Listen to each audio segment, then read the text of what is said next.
Donc bienvenue, bonjour, je suis Philippe Leduc et j'anime ce groupe de réflexion depuis maintenant plus de 10 ans, groupe de réflexion qui est très fidèle. Et puis depuis 10 ans, on a beaucoup d'anciens et quelques nouveaux. Ravi de vous accueillir donc pour débattre de notre recommandation 2022 qui concerne un sujet ô combien important, la prévention en santé. Je ferai une courte introduction de présentation de cette recommandation. Ensuite, des membres du think tank insisteront sur un point de la reco 2022 qui leur paraît essentiel. Les 4 représentants des candidats à l'élection présidentielle nous diront ce qu'ils en pensent et aussi et surtout ce qu'ils proposent pour que la France sorte enfin de cette inertie quant à la prévention en santé. Ensuite, nous vous donnerons la parole et nous finirons vers 10h30, 10h45. Un mot sur le think tank Économie Santé et sa méthode. Il est composé de 57 membres. Je vous dis, il y en a qui sont là depuis 10 ans. On renouvelle un peu, mais il y a une très grande fidélité qui représente l'ensemble du système de santé. Dans la recommandation qu'on vous a remise, il y a un trombinoscope. Vous verrez comment on travaille, qui constitue ce comité. Alors, on travaille beaucoup quand même. On se réunit une fois par mois et aux échos de 8h30 à 10h30. On choisit un thème de réflexion pour l'année, thème qui se veut original. Bon, alors, pour cette année, la prévention, c'est pas très original, j'en conviens. Mais en fait, on choisit un thème surtout pour lequel on a le sentiment qu'on peut apporter quelque chose. Et sur la prévention, il y a des marges de progrès. Vous verrez ce qu'on propose. On espère que ça va changer un peu la donne. Enfin, tout simplement, c'est peut-être la recommandation la plus importante qu'on ait faite depuis plus de 10 ans. Ça sera à vous d'en juger. Au cours des réunions, on invite différentes personnalités pour approfondir le sujet. Donc, merci au professeur Franck Chauvin, président du Haut Conseil de la santé publique, qui est le premier à être venu à notre réunion, qui vient d'ailleurs de publier un rapport sur la santé publique et aussi la prévention. Il décrit une mécanique institutionnelle assez passionnante. Maintenant, il faudra sûrement voir comment tout ça se met en place. Anne Smetana, qui est responsable de la santé à l'ambassade royale du Danemark en France, Danemark qui est assez intéressant, qui est assez proche et loin du système français et qui est très intéressant pour nous. Jonathan Sixi, qui est économiste de la santé à l'Université de Paris. Éric Chenu, président de la Mutualité française. Aïden Tajamadi, qui est directeur adjoint de l'assurance maladie. Et puis le dernier, le docteur Alexandre Fels, qui est adjoint au maire de Strasbourg, qui nous a beaucoup éclairé. Il y a une politique de prévention importante dans la ville de Strasbourg, au niveau de la mobilité en particulier. Et voilà, et on le remercie vivement. Et donc, progressivement, de réunion en réunion, d'une façon incrémentale, on construit notre recours, on l'adapte, on la corrige, etc. Et on arrive à quelque chose. Alors, le thème de la prévention en santé n'est pas simple. Il est tellement essentiel qu'on se demande comment on n'arrive pas à être meilleur quand même, parce qu'on est assez intelligents tous et on a des résultats qui sont pas terribles.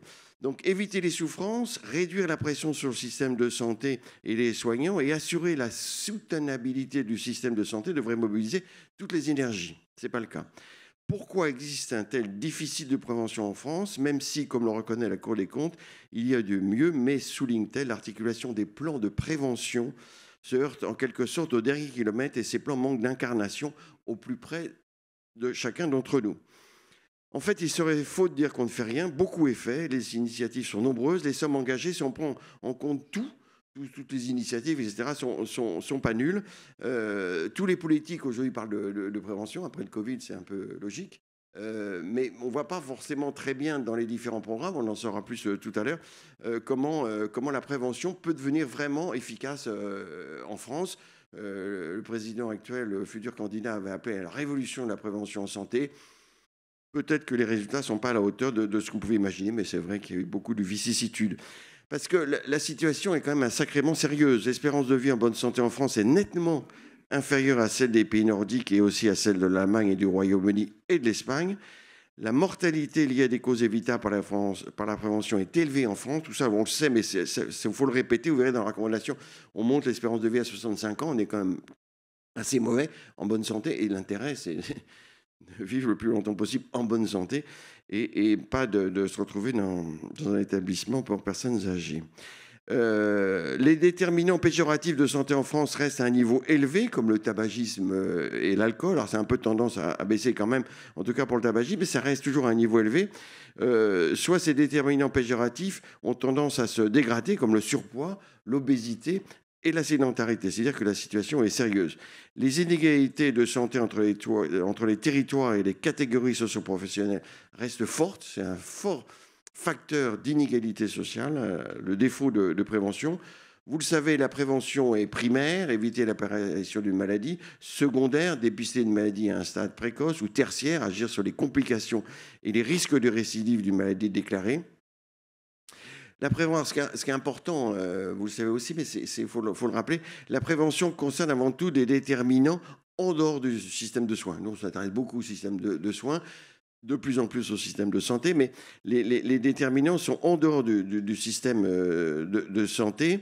C'est l'environnement, l'alimentation, l'habitat, la mobilité, les conditions de travail, l'éducation, le social. Et on voit bien tout ça, que agir sur tous ces déterminants, évidemment, c'est compliqué. Donc, vous le verrez, on implique beaucoup les collectivités territoriales en espérant qu'elles réagiront.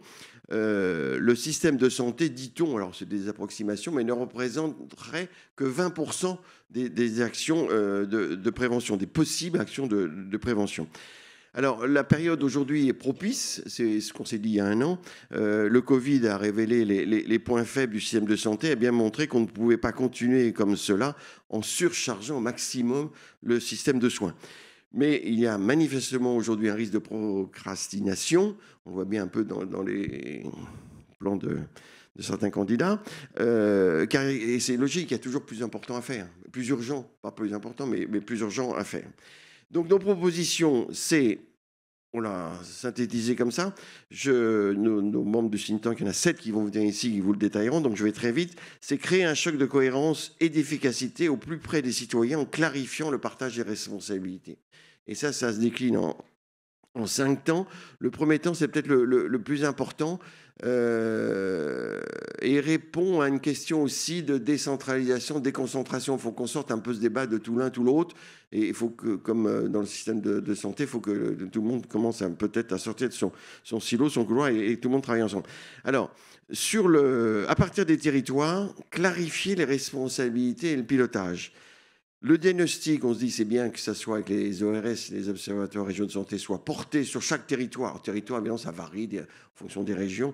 Vous savez ça très bien. Que le diagnostic soit porté par les agences, soit fait par les agences régionales de santé sur chaque territoire. Est-ce que c'est un problème social, est-ce que c'est un problème de mobilité, est-ce que c'est un problème d'accès aux soins, etc. Bon. Et ça, d'une façon très transparente, et d'une façon, la publicité de ce diagnostic des difficultés sur chaque territoire soit largement diffusée. Ensuite, la priorisation et la mise en œuvre par les collectivités territoriales, parce que la prévention doit être incarnée. Pendant la crise sanitaire, les élus se sont mobilisés pour faciliter le dépistage et la vaccination. Ils ont montré leurs compétences, leur détermination et leur engagement. C'est quand même assez nouveau. Non pas leur détermination, mais en tout cas qu'ils s'impliquent autant dans le système de santé, même s'ils n'ont pas de compétences particulières, mais ils ont la compétence de faciliter, d'organiser, de stimuler. Sur chaque territoire, c'est à eux, aux collectivités territoriales, de prioriser, d'organiser, de coordonner, de contractualiser les actions de prévention. Les sujets d'intervention en dehors du système de soins, je l'ai dit, sont nombreux: environnement, aménagement de l'espace public, exercice physique, alimentation, habitat, mobilité, conditions de travail, éducation, conditions sociales, repérage des fragilités chez les personnes âgées ou non. On avait fait une recommandation il y a presque 10 ans maintenant sur un peu le PAERPA, personnes à risque en risque de perte d'autonomie. C'est de repérer les fragilités. Ça ne se fait pas vraiment encore complètement bien, on va le dire comme ça. L'objectif est donc pour les collectivités territoriales de fédérer tous les professionnels et les acteurs de santé ou non, ceux qui ne sont pas les échelons locaux de l'assurance maladie. C'est un peu ce qui se fait au Danemark. Ça nous a inspiré. C'est qu'au Danemark, sur les régions, on leur dit voilà, on réunit tout le monde et dit les municipalités et dit débrouillez. Alors pas simplement sur la prévention, mais sur l'organisation du système de santé. Vous débrouillez, mais nous on veut un plan cohérent de coopération, de collaboration, et que chacun travaille ensemble. Donc réunir toutes ces parties prenantes, les organismes complémentaires, mais aussi les entreprises, les associations, etc. Donc en développant une politique volontariste de lutte contre les inégalités sur le territoire. Donc ça nous paraît assez important à un moment où les collectivités territoriales réclament davantage de responsabilités en santé et de décentralisation. Commençons par là où les carences d'organisation sont les plus préjudiciables. La prévention en santé, c'est peut-être un bon exemple là où tout le monde pourrait travailler ensemble au niveau d'un territoire. Et puis on s'est dit quand même, on est en France, il faut quand même que l'État, au-delà des ARS, ait un rôle. Donc on imagine la création d'une délégation interministérielle à la prévention de la santé auprès du Premier ministre pour harmoniser, pour coordonner, pour que tout le monde ne parte pas dans n'importe quel sens. Parce qu'on a un peu l'habitude, quand on donne trop la main au territoire, parfois ça dérape un peu dans le numérique en santé en particulier. Deuxièmement, je vais très rapidement sanctuariser le financement, l'augmenter peut-être, sûrement même, mais le sanctuariser, la pluriannualité de l'ONDAM, tout le monde est d'accord, mais il faut sûrement un budget précis pour le financement. Troisièmement, impliquer les citoyens en rénovant la démocratie sanitaire. Gérard Raymond nous en parlera. Quatrièmement, mobiliser le système de soins. Manifestement, il n'est pas assez mobilisé. Les médecins, franchement, on le dit dans la recommandation, il n'y a pas de formation à la prévention. Moi, je n'ai pas été très formé à la prévention pendant mes études de médecine, mais on peut imaginer quelques années après, ça soit mieux. Apparemment, c'est pas beaucoup mieux. Voilà, donc il faut vraiment renforcer la prévention dans la formation de tous les professionnels de santé, pas que les médecins. Accélérer la réforme de la médecine du travail, qui est maintenant le service de prévention en santé au travail, dont les missions ont été clarifiées par la loi d'août 2021. Et puis aussi stopper la paupérisation de la médecine scolaire et universitaire. Et enfin, innover, bien évidemment, avec le numérique en santé. Alors, ça peut paraître un peu tarte à la crème, mais c'est assez fondamental avec un axe fort, c'est se dire qu'avec le numérique en santé, on peut personnaliser la prévention, donc toucher au plus près en fonction des caractéristiques de chacun et impliquer chacun dans la prévention. Donc voilà.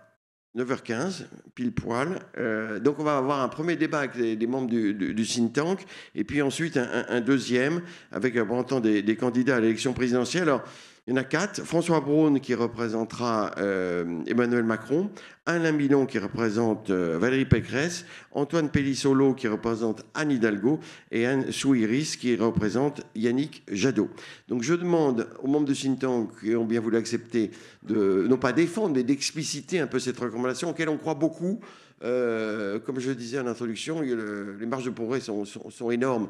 Il faut vraiment qu'il se passe quelque chose, parce qu'on l'a bien compris, sinon la soutenabilité, enfin, je veux dire, ça coûte très cher, hein, 240 milliards, 239 milliards pour l'assurance maladie en 2021, l'année dernière, voilà.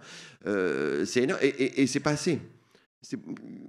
Voilà, tout simplement, c'est pas assez, c'est pas très bien organisé, mais surtout, on ne prévient pas l'apparition des maladies. S'il y a moins de maladies, ce que disait Franck Chauvin dans la première réunion qu'on a disait, la meilleure façon de soigner, c'est de ne pas tomber malade, bien évidemment.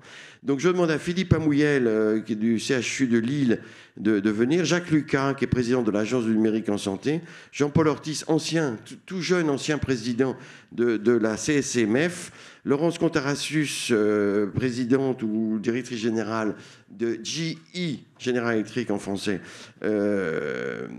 Elisabeth Achmanian de PwC, Elisabeth Hubert de la FEA, de la Fédération nationale des établissements d'hospitalisation à domicile, et Gérard Raymond. France, vous essayez comme vous voulez. Alors en général, on met les dames au milieu. Voilà, ce que...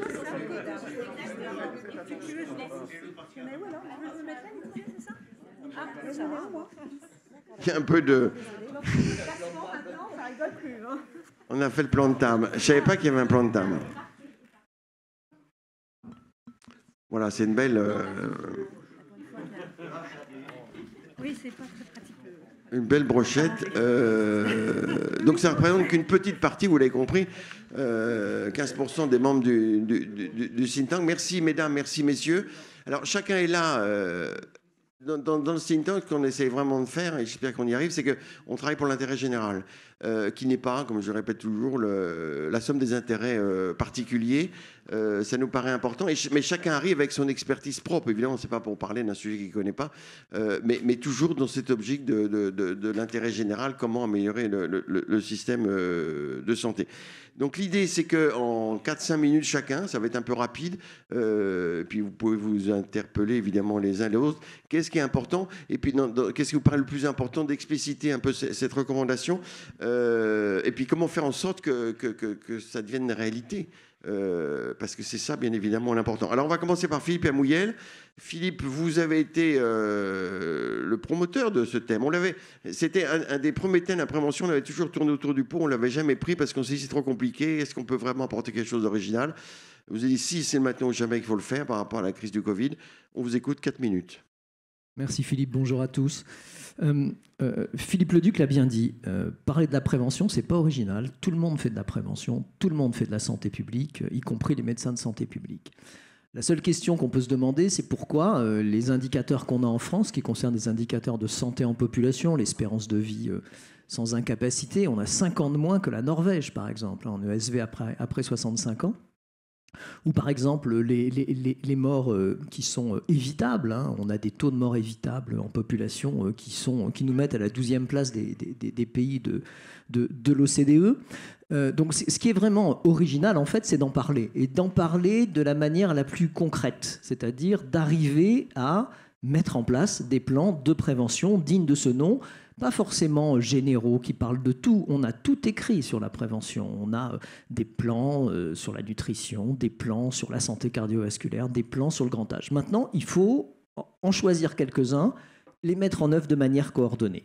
Donc on a un vrai besoin en France de cette culture de la prévention, et on a une opportunité qui est cette crise sanitaire. Cette crise sanitaire, alors certes, il n'y avait jamais assez de lits, mais le problème n'était pas dans les lits. Les lits, c'était à la fin de la maladie. Ce qui était important, c'est d'éviter que les gens tombent malades. Donc, pour un exemple, la vaccination et les gestes barrières. Et l'avantage, c'est qu'en France, avant décembre 2019, on devait être à peu près 60 à une centaine d'épidémiologistes. Maintenant, on a à peu près 40 millions d'épidémiologistes en France. Donc la population est prête. On aura bientôt 40 millions de géopoliticiens aussi. Mais on est prêt actuellement à le faire. Ça ne va pas durer longtemps. On va passer à autre chose. On est déjà en train de passer à autre chose. Donc ce serait vraiment le moment d'y aller. Alors l'idée, c'est de savoir comment être le plus concret et le plus pragmatique possible. Le plus pragmatique, je pense que dans tous les cas, s'il n'y a pas de volonté politique de mettre en place une stratégie de prévention, de la mettre en œuvre, on n'y arrivera pas. Et de la suivre, hein, je reviendrai là-dessus. Le deuxième point, c'est que certes, il faut qu'elle soit globale. Il faut que ce soit une décision nationale de se lancer dans la prévention. Mais la prévention qu'on va faire va dépendre de la population à laquelle elle va s'adresser. Il faut bien sûr cibler le niveau local, cibler le territoire. Alors le territoire, ça ne peut pas être la région. Il y a des grandes disparités entre les régions. Ça peut être le département, ça peut être la ville. Mais cet élément est important, et ça permet de cibler les gens. Parce que le gros problème de la prévention, c'est que ceux qui bénéficient le plus de la prévention, la plupart du temps, dans les grandes enquêtes, c'est ceux qui en ont le moins besoin. Généralement, celui qui fait le plus de prévention, il est abonné à Santé Magazine, il discute avec sa mutuelle, il fait son jogging tous les dimanches matins, et chaque fois qu'il y a quelque chose qui ne va pas, il vient vous voir. Donc ce n'est pas cela qu'il faut cibler, ce n'est pas là qu'on aura un bénéfice en population. Le deuxième, il faut que ce soit coordonné. Coordonné d'en haut jusqu'en bas, c'est-à-dire avec une information, une décision politique, mais une décision politique qui soit déclinée, laissant suffisamment d'indépendance au territoire pour mettre en œuvre son programme. Et puis, dernier point essentiel, c'est le financement. Il faut prévoir des budgets. Ce n'est pas juste des réunions entre amis, ce n'est pas des amicales qui se réunissent pour parler de la santé de sa population. Ce sont des gens qui vont mettre en place un plan d'action et qui va devoir être financé. Alors, les 5 mesures, enfin, la recommandation a été présentée, on a essayé de la présenter le plus simple. Au départ, on avait 10 mesures, hein, je ne sais pas si tu te souviens, on avait 10 mesures, on l'a réduit à 5 pour que ce soit assez percutant et pour les concentrer. Je pense que vraiment la notion de territoire et de cibler la personne est essentielle. Ça, c'est le premier élément. Le diagnostic de la prévention doit se faire au niveau du territoire. Le nord de la France, que je connais bien, n'a pas nécessairement besoin des mêmes axes de prévention que Marseille ou que Bordeaux, par exemple. Ce qu'il faut aussi, c'est qu'il y ait quand même un pilote local. Alors, on a des ARS Avec le petit problème, c'est qu'elles sont régionales. Il faudrait avoir des ciblages au niveau de l'ARS qui soient beaucoup plus territoriaux, soit par bassin de vie, soit par département, pour ajuster la réponse et la mesure à mettre en œuvre. Et puis, il faut, et ça on a beaucoup discuté de ça, de l'interministériel. Je vais juste prendre un exemple. Actuellement, avec mon équipe, on travaille sur un concept qui est aux États-Unis, qui est la marchabilité. Vous savez, les Américains, ils ont tendance à faire un peu de surpoids, et donc quand on voit comment sont organisées, et de l'obésité, comment on voit comment sont organisées les villes, hein, le centre-ville, c'est le centre d'affaires, et le centre, on va dire, commercial est tout autour de la ville. Donc, moralité, tout le monde prend sa voiture pour aller faire ses courses. L'idée, c'est de savoir comment est-ce qu'on peut mesurer dans chaque ville américaine un index de marchabilité. Qu'est-ce qui vous donne envie de ne pas prendre votre voiture? Donc ça a été fait par ceux qui font de l'immobilier, ça a été fait par quelques chercheurs, et on a pris ces mesures et ces équations pour les mettre en France. Donc on l'a testé sur 2 villes, Lille et Dunkerque, hein, voilà, c'est dans ma région, sur des enquêtes en population qui représentent à peu près 5000 personnes, et on a calculé l'indice de marchabilité de Lille, calculé l'indice de marchabilité de Dunkerque, et ce dont on s'est rendu compte, c'est que cet indice de marchabilité explique des baisses pour les villes les plus marchables de 1 point presque de tension artérielle, par exemple. Donc il y a des impacts directement de la structure de la ville, d'où l'importance de l'interministériel, d'où l'importance de la discussion avec les élus. Et en plus, c'est immédiat, ça. Et votre temps de parole est terminé. Il faut conclure. Non, mais, juste un point, juste une chose. Non, mais la marchabilité, c'est intéressant parce qu'on dit toujours, oh, bah, la prévention, de toute façon, c'est pour dans 10 ans, dont on recueillera les résultats. Ça, c'est très rapide. Alors, sanctuariser les financements. Je finis juste là, parce que je voudrais juste parler des médecins. C'est-à-dire que le système de santé doit y aller et quand même signaler des actions qui ont été faites. Je reviens toujours là-dessus parce que j'en suis responsable, c'est le service sanitaire, qui est un outil qui est très en amont, hein, puisque ça concerne les étudiants en santé. On les oblige à travailler ensemble, c'est-à-dire qu'on fait des équipes de médecins, infirmières, kinés, enfin futurs médecins, infirmières, kinés. On les forme pendant à peu près le premier quad, on les forme à ce qu'est la promotion, et ensuite on les envoie sur le terrain. Ils préparent leur projet et ils vont dans les écoles. Et quand vous avez un étudiant en médecine qui va expliquer à des ados ce qu'est la prévention, c'est pas du tout la même chose que si c'est moi qui y vais. Donc il y a l'identité, il y a des gens qui sont encore près d'eux. Et la meilleure chose qui me soit arrivée, ça fait maintenant 3 ans que je suis ça, j'ai à peu près 1300 étudiants par an, c'est que j'ai été appelé par des parents d'élèves pour me dire, alors je me disais qu'est-ce qu'ils vont dire, parce qu'on est en lien avec les écoles et parents d'élèves de petites classes, pour me dire, mais vous vous rendez compte, mes enfants mangent des légumes maintenant. Voilà. Merci. Des légumes jaunes, ça s'appelle des frites. Jacques Lucas, tout le monde vous connaît. Le numérique, c'est votre vie après la cardiologie. Vous êtes président de l'Agence numérique en santé. Les travaux de l'agence nous ont inspirés, surtout mon espace santé, évidemment. Donc, tout le monde porte beaucoup d'intérêt au numérique. Nous, on a insisté beaucoup sur la personnalisation. Donc, on vous écoute sur 3 minutes, parce qu'il a mangé 1 minute. 3 minutes. Non, comment faire en sorte que vraiment, par exemple, mon espace santé aide à la prévention? Alors, il faudrait d'abord, pour mon... Allez-y, on va le brancher, je pense que... Il faudrait d'abord que les citoyens, puisqu'ils ne sont pas malades a priori, étant donné qu'on fait de la prévention, à moins que ce soit de la prévention secondaire d'ailleurs, hein, qui est aussi un aspect très important des choses, il faut que les citoyens s'approprient d'abord mon espace santé.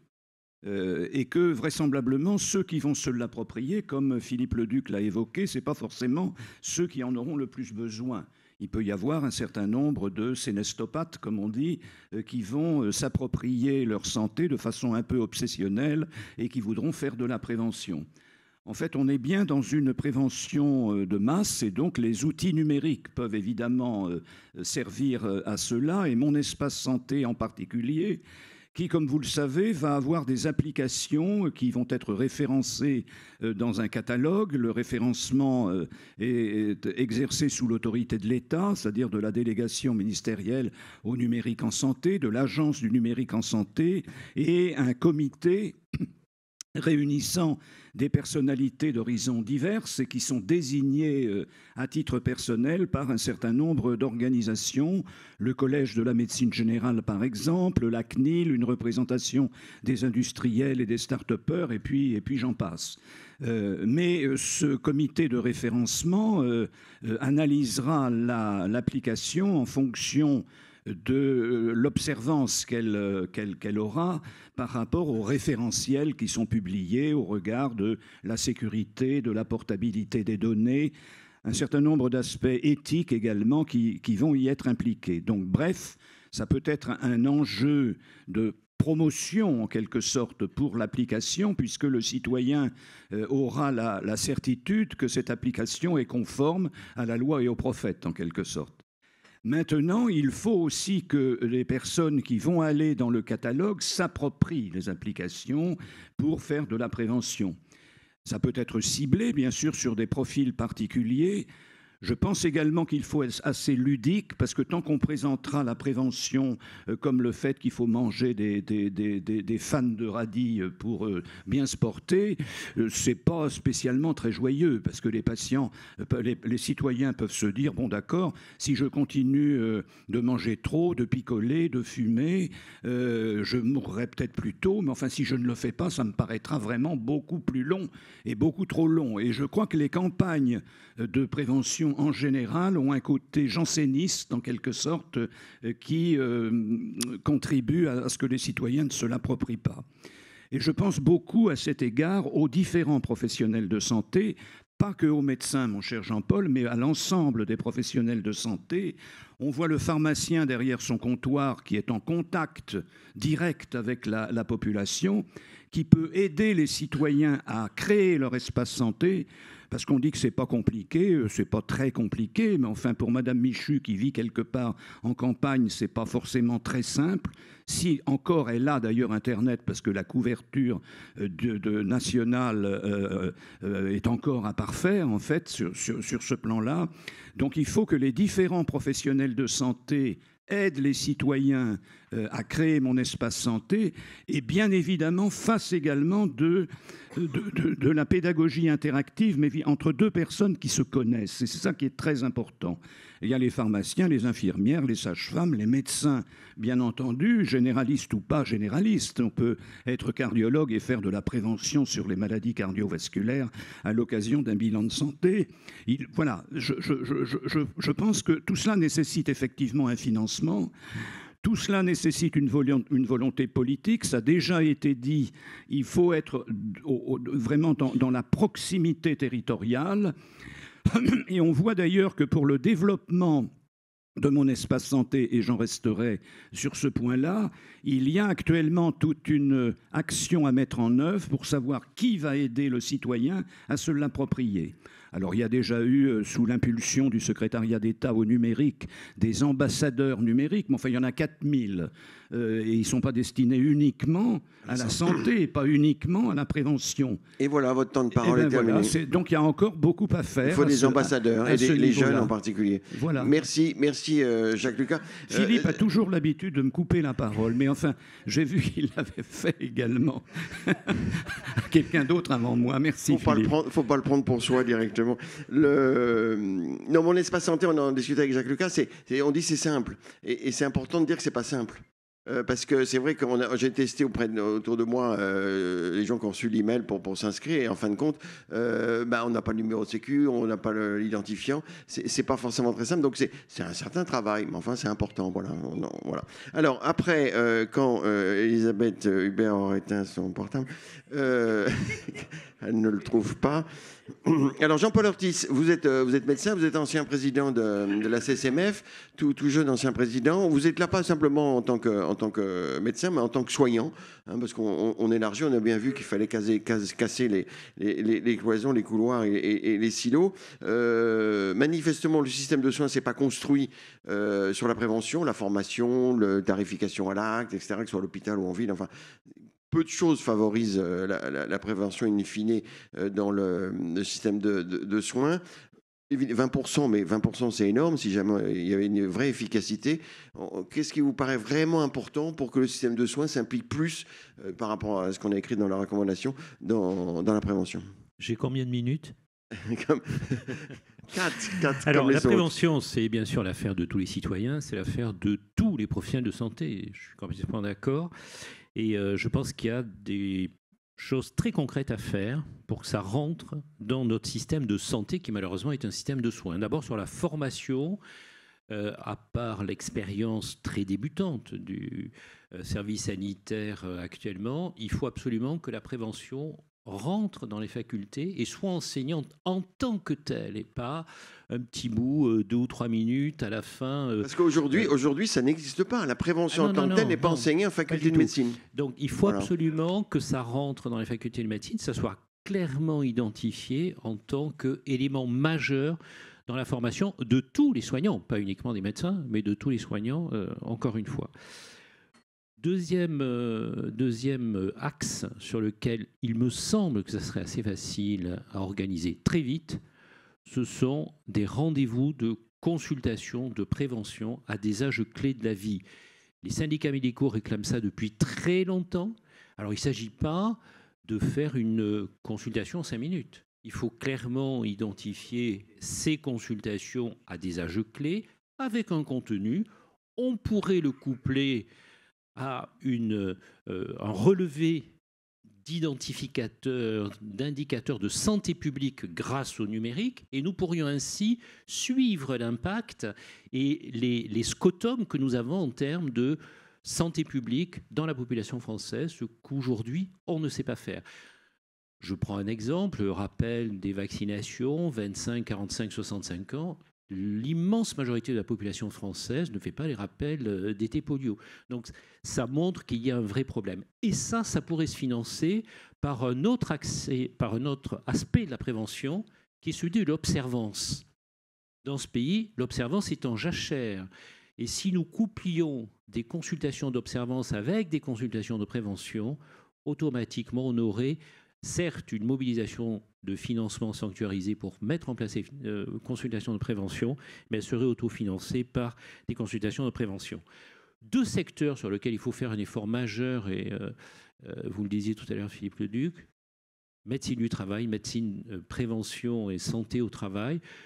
On commence à voir quelques exemples, et nous l'avons fait avec un institut de prévoyance pour une niche, les routiers, avec une consultation de prévention structurée en tant que telle, et ça marche bien, ça donne des résultats extrêmement intéressants.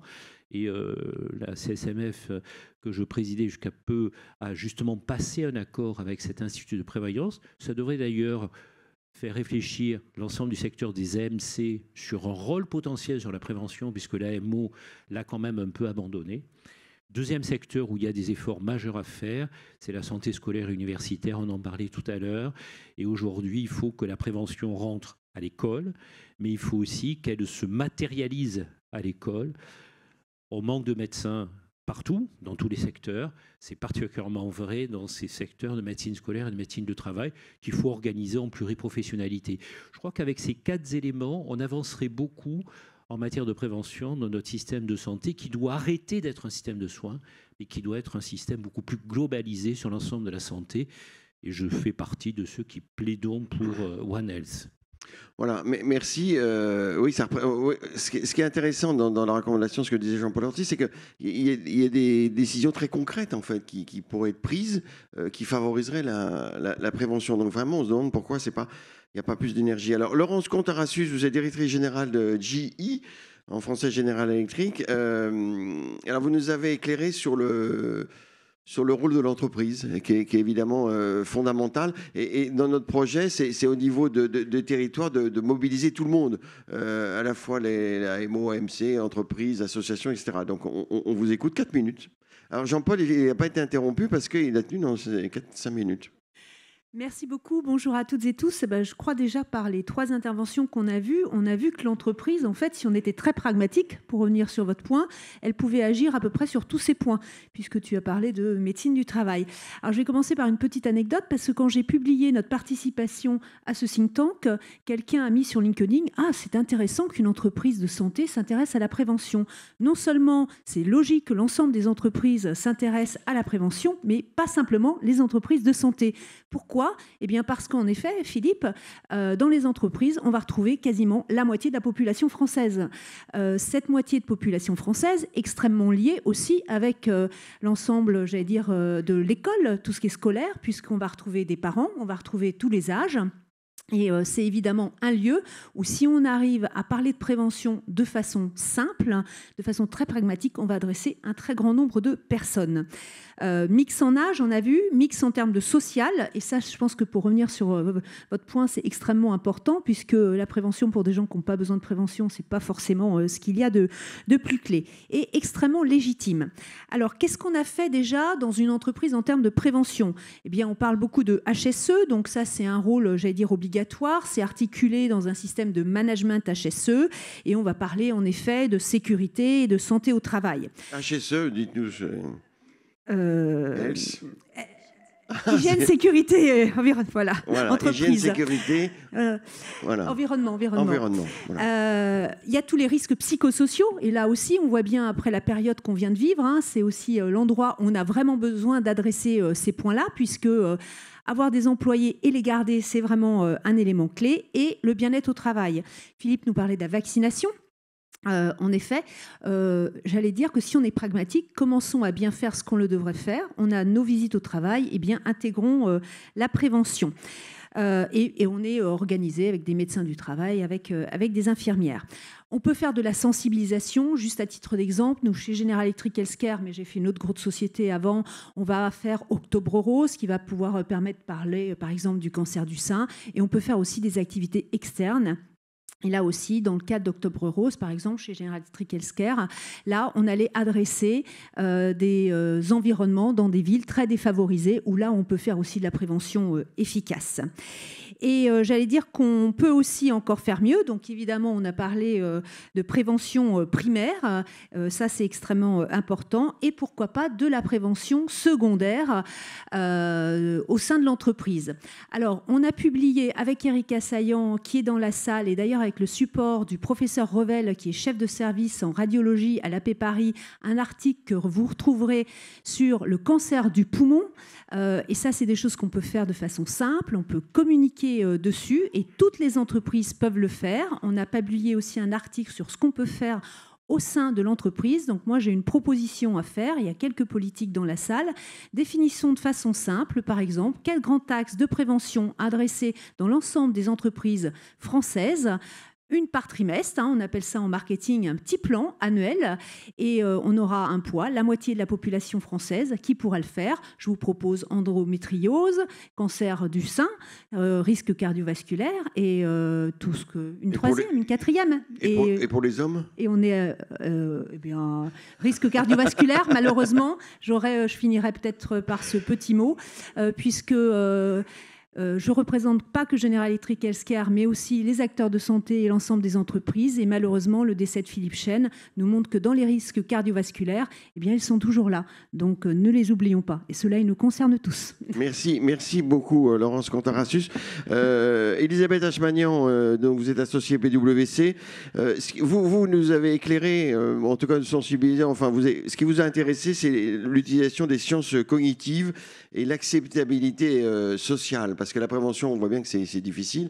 Donc, on vous écoute. Très bien. Bonjour à tous. Oui, effectivement, en fait, on voit bien, et il y a beaucoup d'études qui le montrent, les programmes de prévention qui sont fondés uniquement sur l'information ou sur les politiques de communication, elles sont encore insuffisamment efficaces. Il ne suffit pas de dire que c'est pas bien, qu'il ne faut pas faire ou moraliser. Ça ne marche pas, ou en tout cas, ça ne marche pas assez. Pourquoi ? Parce que la prévention, c'est un domaine où le rationnel et la logique ne suffisent pas pour modifier ou pour agir durablement sur les comportements.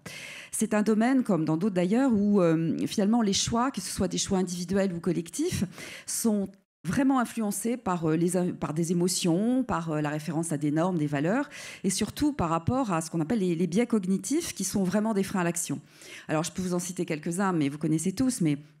Par exemple, ce qu'on appelle l'illusion positive, qui se traduit par un optimisme ou un excès de confiance. On pense que le risque, à titre personnel, on ne le court pas, on est beaucoup moins exposé aux autres qu'à la maladie, on sous-estime ses possibilités de tomber malade.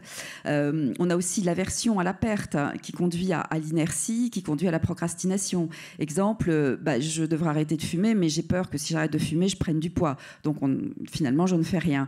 Il y a également la surgénéralisation, le biais de représentativité sportivité. Je connais des centenaires qui n'ont jamais fait de sport et qui ont fumé toute leur vie. Donc voilà.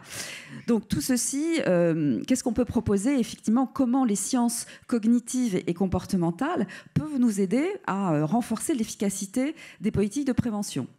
Alors en fait, il y a deux aspects que je voudrais développer. Il y en a d'autres, mais ces deux-là sont importants. Le premier, c'est d'utiliser justement ce travail sur les biais cognitifs en utilisant des outils comme le nudge, dont vous avez certainement entendu parler. Et d'autre part, le deuxième axe, c'est vraiment de travailler sur l'empowerment des personnes, et en particulier des jeunes, par le développement des compétences psychosociales, justement pour faire en sorte que les jeunes soient beaucoup plus, disons, acteurs de leur... je parle des jeunes, mais ça concerne tout le monde, mais essentiellement les jeunes, acteurs de leur propre santé, de leur propre destin, et adoptent des comportements qui soient protecteurs dans ce domaine. Alors, juste quelques mots sur le nudge. Le nudge, comme vous le savez certainement, c'est un outil qui est très utilisé en politique publique. Il y a même eu un prix Nobel là-dessus. En fait, ça se définit comme un coup de pouce, en fait, un élément qu'on va mettre sur un parcours décisionnel d'une personne ou d'un groupe pour le faire en sorte qu'il passe de l'intention à l'action. Donc, ce sont des outils de suggestion, des outils d'incitation qui devront aider à faire des bons choix dans l'intérêt individuel ou dans l'intérêt collectif, mais alors sans aucune contrainte. Là, on contraint personne et sans aucun jugement moral. On n'est pas c'est bien, c'est pas bien. On va faire en sorte que les personnes, finalement, soient incitées à choisir ou à adopter un comportement sans que ça nécessite un effort particulier de leur part. Donc l'objectif, c'est pas de convaincre, c'est pas de persuader, mais c'est d'influencer. Alors je vais vous donner quelques exemples, hein. Il y en a beaucoup, mais quelques exemples parce qu'on n'a pas beaucoup de temps. Par exemple, l'envoi d'alerte ou de pense-bête, c'est du nudge. Quand vous envoyez une alerte à un fumeur pour lui demander, pour le rappeler, pour l'encourager à s'arrêter de fumer, ou lui envoyer une alerte en lui indiquant quelle économie il a réalisée avec le nombre de cigarettes qu'il n'a pas fumées. Par exemple, une entreprise de cosmétiques avait mis en place un patch qu'on mettait sur la peau et qui permettait qui changeait de couleur quand la crème solaire n'était plus efficace. Donc voilà, ça c'est des outils qui sont des outils d'incitation. Dans le nudge, on a aussi des outils qui visent à simplifier, parce qu'on voit bien que souvent, l'action, les gens ne passent pas à l'action parce que c'est compliqué ou parce que ça demande un effort. Donc tout ce qui permet d'éviter l'effort. Par exemple, le Nutri-Score, c'est totalement ça. Le Nutri-Score, c'est un outil qui devient maintenant un outil de référence culturelle avec finalement très très simple. Et c'est A, B, c'est bien, on sait qu'on peut y aller. D, E, c'est plus compliqué. Le don d'organes. Le don d'organes avec le principe du consentement présumé, on est vraiment dans le nudge parce que pour justement ne pas être donneur d'organes, il faut faire un acte volontaire, il faut donc faire un effort particulier qui fait que beaucoup de gens ne le font pas. Bon, voilà. Et il y en a beaucoup d'autres comme ça. L'idée, c'est aussi de créer des réflexes. On sait par exemple que quand il y a des odeurs de propre, les personnes en général ont tendance à respecter beaucoup plus l'hygiène et la propreté. Ça a été utilisé aussi en milieu d'établissements de santé. Merci Elisabeth. C'est fini? C'est dommage, hein? Ah oui, c'est dommage, que c'est passionnant ce que vous dites. Non, mais je voulais juste peut-être, si vous me laissez une minute, ça, là, on a été donc sur le nudge, qui est donc un élément de politique publique fort. Et le deuxième que je voulais citer, c'est celui du développement des compétences psychosociales. Je vous renvoie à la définition de l'OMS que je ne vais pas détailler ici, mais c'est de dire, en fait, il faut armer les jeunes, notamment, en développant ces compétences pour que, justement, ils soient beaucoup moins sujets aux vulnérabilités, aux fragilités. Et il y a aussi beaucoup d'études qui montrent que quand on utilise les compétences psychosociales dans les programmes de prévention, eh bien, on améliore considérablement justement les addictions, le recours aux drogues, aux comportements violents, etc. Donc c'est un outil très important de prévention en psychiatrie. Et enfin, dernier point quand même, tous ces outils-là, on l'a vu dans notre recommandation, on est fondamentalement dans une approche systémique. Donc on n'est pas là pour dire il faut faire ça ou ça, et on est là pour dire il y a des outils, il faut les mobiliser et il faut les mettre en synergie, et c'est comme ça qu'on sera plus efficace. Pardon. Merci Elisabeth, et on va vers une autre Elisabeth Hubert. Elisabeth, alors comment le politique peut mettre, alors on aura la réponse tout à l'heure, mais vous êtes médecin, vous êtes président de la FNEAD, et puis vous êtes toujours un peu politique. Quel est votre regard sur non mais de loin, de haut, tel Sirius, quel est votre regard sur la difficulté qu'on a à mettre en place toutes ces mesures qui paraissent assez simples, ma foi? Sur la politique de service, comme quoi ça colle à la peau durablement. Alors vous avez vu que le thème c'était volonté politique et art de l'exécution. Alors je peux vous le faire en 4 heures ou en 3 minutes, parce que ça fait très dissertation du bac, vous savez. Bon, et de toute façon, comme Philippe, tu as dit beaucoup de choses dans ton introduction. On a vu que tu avais beaucoup insisté sur les quelques mesures qui précisément avaient trait aux politiques. Ça va d'autant plus réduire aussi mon propos. Alors c'est vrai que quand on regarde les programmes des différents candidats aux élections présidentielles, même si on peut estimer que la santé n'y a pas suffisamment de place, il n'en demeure pas moins que quand on regarde sur la santé, chacun a été vers des mesures de prévention et fait des propositions en la matière. Alors, les thèmes ne sont pas obligatoirement les mêmes, les modalités de financement ne sont pas obligatoirement au même niveau, les lieux d'exécution ne sont pas obligatoirement aux mêmes endroits. C'est pour les uns les écoles, pour les autres c'est effectivement les collectivités, pour les troisièmes les entreprises, voire pour certains l'ensemble de cela. Mais il n'empêche qu'effectivement la prévention a une place. Donc on peut se dire tiens, peut-être une petite lueur d'espoir qui se présente. Alors on peut se dire aussi qu'après tout, en sortant d'une crise comme celle qu'on a connue, où il a été à ce point mis en évidence des actes de prévention tels que les gestes d'hygiène, dont on a constaté tout à l'heure que de toute façon nous étions les uns ou les autres tous en train de les oublier, mais pas oublier la vaccination. Bon, voilà. Donc il était logique que cela soit présent. Par contre, moi je me pose toujours une question qui est prégnante. C'est un problème de temporalité. Et je pense que le problème dans le politique, c'est ce sujet de la temporalité. Tout simplement parce que la temporalité du politique, c'est celle de la durée de mandat. Alors on peut s'inscrire sur une durée de mandat portée par l'espoir d'en faire un deuxième derrière. Mais comme il faut déjà passer le premier, c'est pas toujours évident lorsqu'on est candidat d'effectivement de s'approprier cette temporalité qui inévitablement dans le domaine de la prévention sanitaire est bien différente et bien plus longue que celle de la durée du mandat. Donc en l'occurrence, se dire qu'effectivement notre prochain président de la République, nos prochains gouvernements, nos prochains élus vont travailler pour des résultats qui seront mesurés 10, dans le meilleur des cas, 20 ans, 25 ans après, c'est pas obligatoirement aussi évident que cela de se le dire et de travailler pour le futur. Alors néanmoins, il y a des bonnes raisons pour cesser de procrastiner, et la première d'entre elles, c'est que quelque part, en faisant ça, je mets de côté, quoi qu'il en coûte, donc je mets de côté le problème financier, mais c'est de se dire que finalement, travailler pour les générations futures, c'est quand même quelque chose d'assez noble. Je trouve qu'il y a en plus une bonne raison pour travailler pour les générations futures, c'est que les générations futures, elles vont quand même un peu plus douiller que les générations actuelles. C'est-à-dire que déjà, une première chose, on est en train de leur dire qu'elles vont travailler plus. Alors si on veut effectivement être dessous cynique, se dire qu'après tout, si elles doivent travailler plus, autant qu'elles le fassent en relativement bonne santé. Donc, vous voyez le raisonnement, comme je vais les faire plus travailler, je vais donc faire plus de prévention. Je vous ai déjà donné un ingrédient. La deuxième chose de la temporalité, c'est qu'effectivement, le problème, c'est que nous sommes dans une société de communication et qu'un sujet est en train de chasser l'autre. L'Ukraine a chassé pour une large part le Covid. Ça veut dire qu'effectivement, le politique doit aussi s'approprier cet élément de communication. Elle doit être en continu, elle doit éviter les coups, elle doit être ludique. Tout à l'heure, cela a été évoqué et à juste raison. Et elle ne doit surtout pas être punitive et porteuse de leçons. Alors, l'intérêt, et j'en aurai fini, c'est que finalement, le politique, par nature, l'action politique, elle doit embrasser large. C'est-à-dire, par nature, l'action politique, c'est de la transversalité. Et donc là, on est bien au cœur du sujet. Et pourquoi on est au cœur du sujet et comment est-ce qu'on peut effectivement, volonté politique et art de l'exécution, il y a quelques ingrédients. Les ingrédients, c'est d'abord, quand on fait de la politique, pas toujours évident, mais il faut être capable de cogiter et d'anticiper. L'anticipation est un élément important. Il faut aussi, il faudra exprimer une volonté de proximité. C'est quelque chose qui ressort beaucoup sur ce sujet des préventions, qui ressort de la recommandation, qui ressort dans d'autres domaines. La proximité est un élément important. Le deuxième ingrédient, c'est de faire confiance. Difficile en politique. Faire confiance. Faire confiance aux collectivités territoriales, on l'a dit, qui seront de meilleurs effecteurs parce qu'ils sont précisément à la proximité. Faire confiance aux professionnels de santé. Faire confiance aux entreprises. C'est quand même un lieu de vie qui est important pour un grand nombre de personnes. Et ça, c'est le deuxième ingrédient. La troisième chose, c'est de former. On a effectivement parlé de la formation au niveau des enfants. Et on sait à quel point, effectivement, ce qui est donné aux enfants, ce qui est dit, imprègne.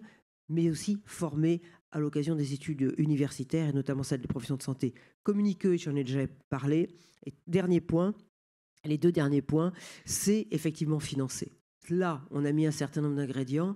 Il faut effectivement à la fois financer de façon sanctuarisée, c'est-à-dire, c'est bien mis dans la recommandation, c'est important, cela doit être identifié, cela doit être sanctuarisé sans échapper à l'idée qu'il peut y avoir, comme nous l'avons connu avec la crise du Covid, des crises qui interfèrent et qui nécessitent effectivement qu'il puisse y avoir des prélèvements. Et dernier point, eh bien, c'est celui que j'ai déjà dit, mais je réinsiste, c'est d'accepter de faire des actions sans avoir l'illusion que l'on récoltera les bénéfices. merci Elisabeth. Alors Gérard Raymond, pour la fin, évidemment, vous avez fait un plan pour les élections, pour l'élection présidentielle, où vous reprenez, on s'est mutuellement copié, pas copié, mais on a travaillé ensemble. Par exemple, la consultation chez le médecin. Alors, par rapport à notre recommandation, vue du patient, même celui qui n'est pas patient, qu'est-ce qui vous paraît important de souligner, Gérard ? C'est d'abord de parler de démocratie en santé. C'est de ne plus parler de démocratie sanitaire. La démocratie sanitaire a fêté ses 20 ans. Elle a été créée le 4 mars 2002. Aujourd'hui, nous sommes passés à la démocratie en santé, c'est-à-dire à la participation citoyenne, effectivement, à l'élaboration et à l'évolution de notre système de santé. Et je pense que la crise sanitaire que nous venons de vivre a démontré que ma santé, c'était important. Et qu'on pouvait se confiner, on pouvait faire des sacrifices pour ma santé, au nom de ma santé. Cette valeur santé, et c'est montré extrêmement important. Vous pouvez d'ailleurs faire des manifestations aussi au nom de ma santé. Donc, on a retrouvé cette volonté citoyenne de vouloir conserver sa santé. Et le constat que nous avons tous fait, c'est qu'effectivement, dans ce pays où on a développé un système de soins extrêmement intéressant, qui fut à une époque le meilleur, on n'a jamais développé une véritable culture de la santé, une acculturation de la santé. Donc, ce qu'on voit aujourd'hui, c'est qu'effectivement, on a des lieux où l'on peut réapprendre ce que c'est que la santé, l'éducation à la santé, que ce soit à l'école, que ce soit les entreprises. Mais il y a un autre lieu qui nous paraît aujourd'hui extrêmement important, c'est la vie sur les territoires. C'est la vie associative sur les territoires. C'est comment effectivement, aujourd'hui, chaque citoyen s'accapare un petit peu de sa vie, de ses relations dans son milieu de vie et porte une notion de santé, de prévention et d'éducation à la santé. Alors, vous savez tous que j'anime à l'heure actuelle une structure qui s'appelle l'Union nationale des associations agréées du système de santé, et nous considérons être totalement légitimes aujourd'hui, après être passés des représentants des usagers de la santé, à passer à des participants citoyens à l'élaboration de programmes et d'une volonté de développer la prévention et l'éducation à la santé sur chaque territoire. C'est un défi que nous portons et que nous voulons porter et nous voulons ouvrir en s'appuyant effectivement sur le milieu associatif, mais aussi sur le milieu politique. Des mesures qui n'ont pas été retenues chez nous. D'abord, peut-être une loi de programmation de santé publique avec des objectifs clairs et vous l'avez dit, l'utilisation, on a parlé de mon espace santé, un grand rêve, mais que nous faudra réaliser, et avec toutes les difficultés que nous allons rencontrer. Mais comment acculturer chaque citoyen à utiliser ces outils-là pour d'abord ses propres soins, mais c'est aussi pour sa santé, avec des messages de prévention. Et enfin, effectivement, le milieu associatif nous paraît être un axe fort d'une réflexion territoriale pour pouvoir véritablement porter un projet sanitaire de chaque territoire avec les professionnels de santé, avec les élus. Une autre idée, c'est que peut-être que dans chaque conseil municipal, alors qu'on a des élus pour la ville sanitaire, sur la prévention, peut-être qu'un élu pour la prévention et l'éducation à la santé, ce serait peut-être quelque chose, une idée intéressante. Donc c'est comment on fait vivre aujourd'hui l'éducation à la santé auprès de l'ensemble de nos concitoyens. Et ça nous paraît être extrêmement important parce que cette culture-là, nous ne l'avons pas. Nous avons la culture du soin. On nous a toujours dit, nous, c'est bon, si vous êtes malade ou si vous avez un souci, vous allez voir le médecin, il va vous faire une prescription. Vous devrez être compliant, observant, respectueux, des sachants, etc., etc. Pour la première fois, on a une idée de dire, mais peut-être que l'on pourrait, nous aussi, être actifs, nous aussi porter une idée de partage, de co-construction, d'échange avec l'ensemble des professionnels de santé, que ce soit d'abord sur l'éducation à la santé, après la prévention secondaire, la prévention tertiaire, quand on est malade, c'est l'échange d'une expertise profane avec une expertise scientifique.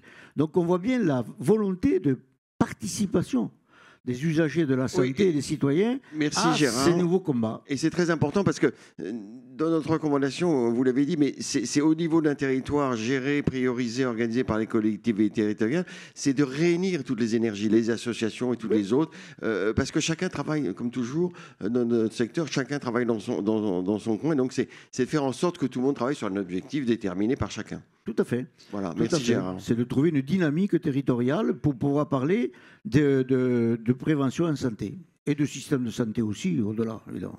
Merci. Merci beaucoup, mesdames, messieurs, de vous être prêtés à cette explicitation de notre recommandation. Je pense qu'on l'a enrichi, il faudra la réécrire parce qu'il y a des thèmes, des propos qui ont été précisés. Merci beaucoup et on va passer au deuxième temps de cette petit déjeuner débat avec 4 politiques. Alors en principe, il y a un jingle peut-être.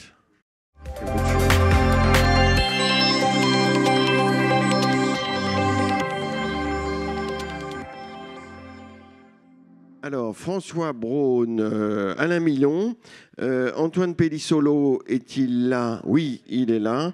Anne Souiri est-elle là? Je l'ai eu hier au téléphone. Elle est là et elle arrive. Attention, tirez pas, oui, attention aux chaises. Merci, madame. Merci, messieurs. Alors, ça ne veut pas dire qu'ils représentent les candidats, mais ça ne veut pas dire qu'ils seront ministres de la Santé. Il ne faut pas croire que c'est automatique, mais peut-être, on ne sait pas. Merci. Donc, 5 minutes chacun par rapport au programme de votre candidate ou candidat, par rapport à la recommandation, par rapport aux 5 années à venir. On l'a vu, il y a des marges de progrès énormes en termes de prévention. Bon, on ne va pas le répéter, mais c'est tellement important. On vous écoute. On commence. Alors, c'est par ordre alphabétique. Là, je n'ai pas pris de risque.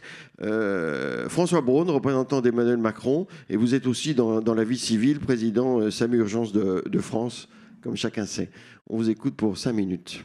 Merci beaucoup. Merci pour ces propositions, recommandations qui sont très très riches. Donc 5 minutes, j'aurai pas le temps de tout prendre. Alors la santé, est dans le cadre du pacte intergénérationnel qui a été présenté par Emmanuel Macron. C'est un élément essentiel. Et dans le cadre de la santé, il a été précisé par le candidat lui-même qu'il fallait donner priorité à la prévention. Alors, la prévention, vous l'avez tous dit, dans un cadre global.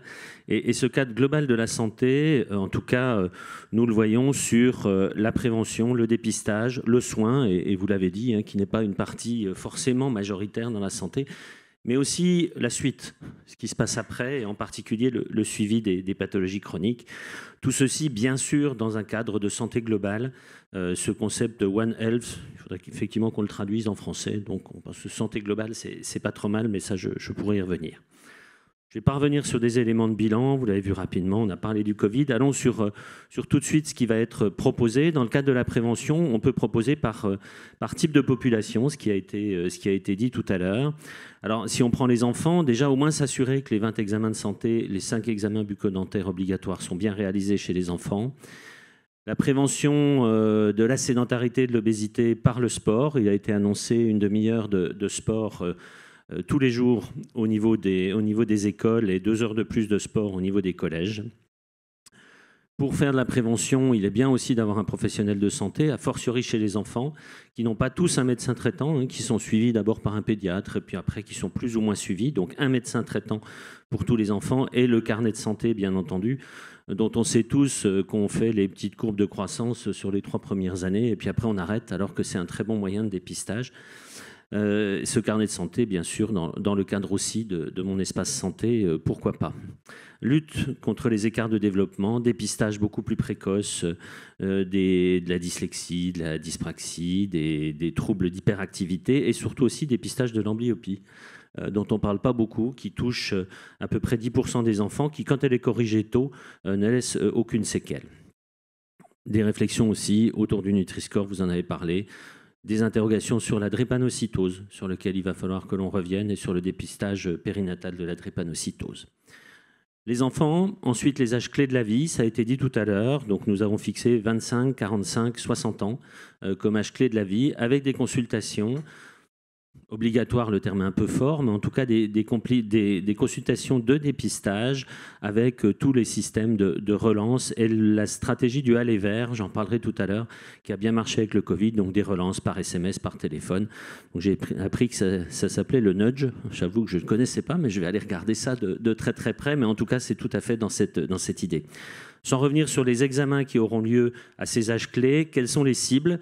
Vous l'avez dit tout à l'heure, il faut centrer son action sur certaines cibles. Elles ne sont pas exclusives, mais quand même. Le cancer du col utérin, déjà la vaccination contre le papillomavirus, essentiel. Il faut faire comme l'Australie. Il faut pousser cette vaccination au maximum. Des frottis systématiques à partir de l'âge de 25 ans, tous les 3 ans, qui permettent bien sûr de dépister la grande majorité de ces cancers du col utérin. Le cancer du sein, avec dès l'examen de 25 ans, apprentissage des gestes d'autopalpage, bien sûr, mais aussi une incitation forte après 60 ans, puisque 75% des cancers du sein actuellement sont dépistés après 60 ans. Le cancer colorectal, pour faire un peu le groupe des 3 cancers. J'ai entendu vous parler du cancer pulmonaire. C'est vrai que maintenant, les techniques de scanner à low dose permettent des diagnostics plus précoces. Donc c'est aussi une piste qui est intéressante. Les maladies cardiovasculaires, bien sûr. L'hypertension, qui coûte par ces traitements 2 milliards d'euros par an. C'est essentiel, c'est des règles hygiéno-diététiques, les cardiopathies ischémiques également, avec un ciblage particulier sur la femme. Le diagnostic des maladies cardiovasculaires de la femme n'est pas très bien fait. Les troubles neurosensoriels dès 60 ans qui entraînent assez rapidement derrière la perte d'autonomie, là aussi nécessité d'une politique de prévention importante. Un petit mot sur les maladies chroniques. Maladies chroniques, on est plutôt dans de la prévention secondaire, voire tertiaire. Éviter des complications, éviter des réhospitalisations aux urgences tous les jours, des patients qui décompensent, des pathologies cardiovasculaires, des pathologies respiratoires qui auraient pu être en tout cas prises en charge beaucoup plus tôt et pas à l'hôpital. L'utilisation, là éventuellement, des nouvelles technologies, bien entendu, avec un suivi personnalisé et connecté. C'est là que les nouvelles technologies ont tout l'intérêt. Insuffisance cardiaque, le diabète, les insuffisances respiratoires, rénales, les dispositifs cardiologiques implantables, voilà quelques cibles qui ont été en tout cas notées dans le cadre du programme. On a beaucoup de start-up françaises qui tournent autour de ces dépistages. J'ai vu des trucs assez extraordinaires sur le suivi de l'insuffisance cardiaque en téléconsultation et à distance. Et 5 minutes, voilà. À 5 minutes. Votre temps de parole est... Alors, une minute, je vais faire comme tout le monde, oui, une minute. Une minute de plus. Alors, nos aînés, prévenir la perte d'autonomie, la santé mentale, ce qu'on fait avec les psychologues cliniciens qui va être continué. Simplement pour dire que la prévention, elle doit se faire avec des professionnels de santé. Les professionnels de santé et tous les professionnels de santé. On parle de déserts médicaux, oui, mais il n'y a pas de désert de santé, de désert de professionnels de santé. Il faut s'appuyer sur ces professionnels de santé, les pharmaciens, les infirmiers. C'est pour ça que nous proposons de définir pour chaque patient un pharmacien référent, un infirmier référent qui aura un rôle important dans le cadre de la prévention et aussi dans la réalisation d'un certain nombre de gestes. Mon espace santé, bien sûr. Et pour terminer simplement, la méthode. Quelle est la méthode, en tout cas, que nous allons appliquer ? Les grands axes, vous en voyez certains, sont définis bien entendu par l'État. Le rôle de l'État est aussi de définir une boîte à outils de tout ce qu'on peut utiliser, mais par contre après, c'est renvoyer sur les territoires avec des diagnostics sur des besoins de santé à l'échelle des territoires, faire confiance à ces territoires, à cette association dont on parlait, soignés, soignants, élus, pour apporter des réponses, simplifier, faire tomber les silos. Merci beaucoup. J'allais vous poser la question sur la méthode, évidemment, parce que c'était une énumération un peu. Et alors, dans la Cour des comptes, par rapport au plan 2018 de santé, disait que la difficulté, c'était d'atteindre le dernier kilomètre, comme je disais tout à l'heure.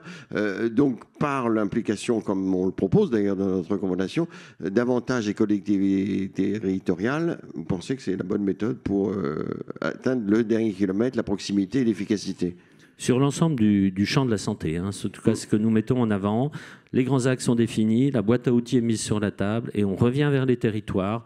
Comment vous répondez aux besoins de santé de votre territoire? J'entendais parler tout à l'heure de l'ARS qui définit ses besoins de santé. Oui, c'est probablement la bonne cible.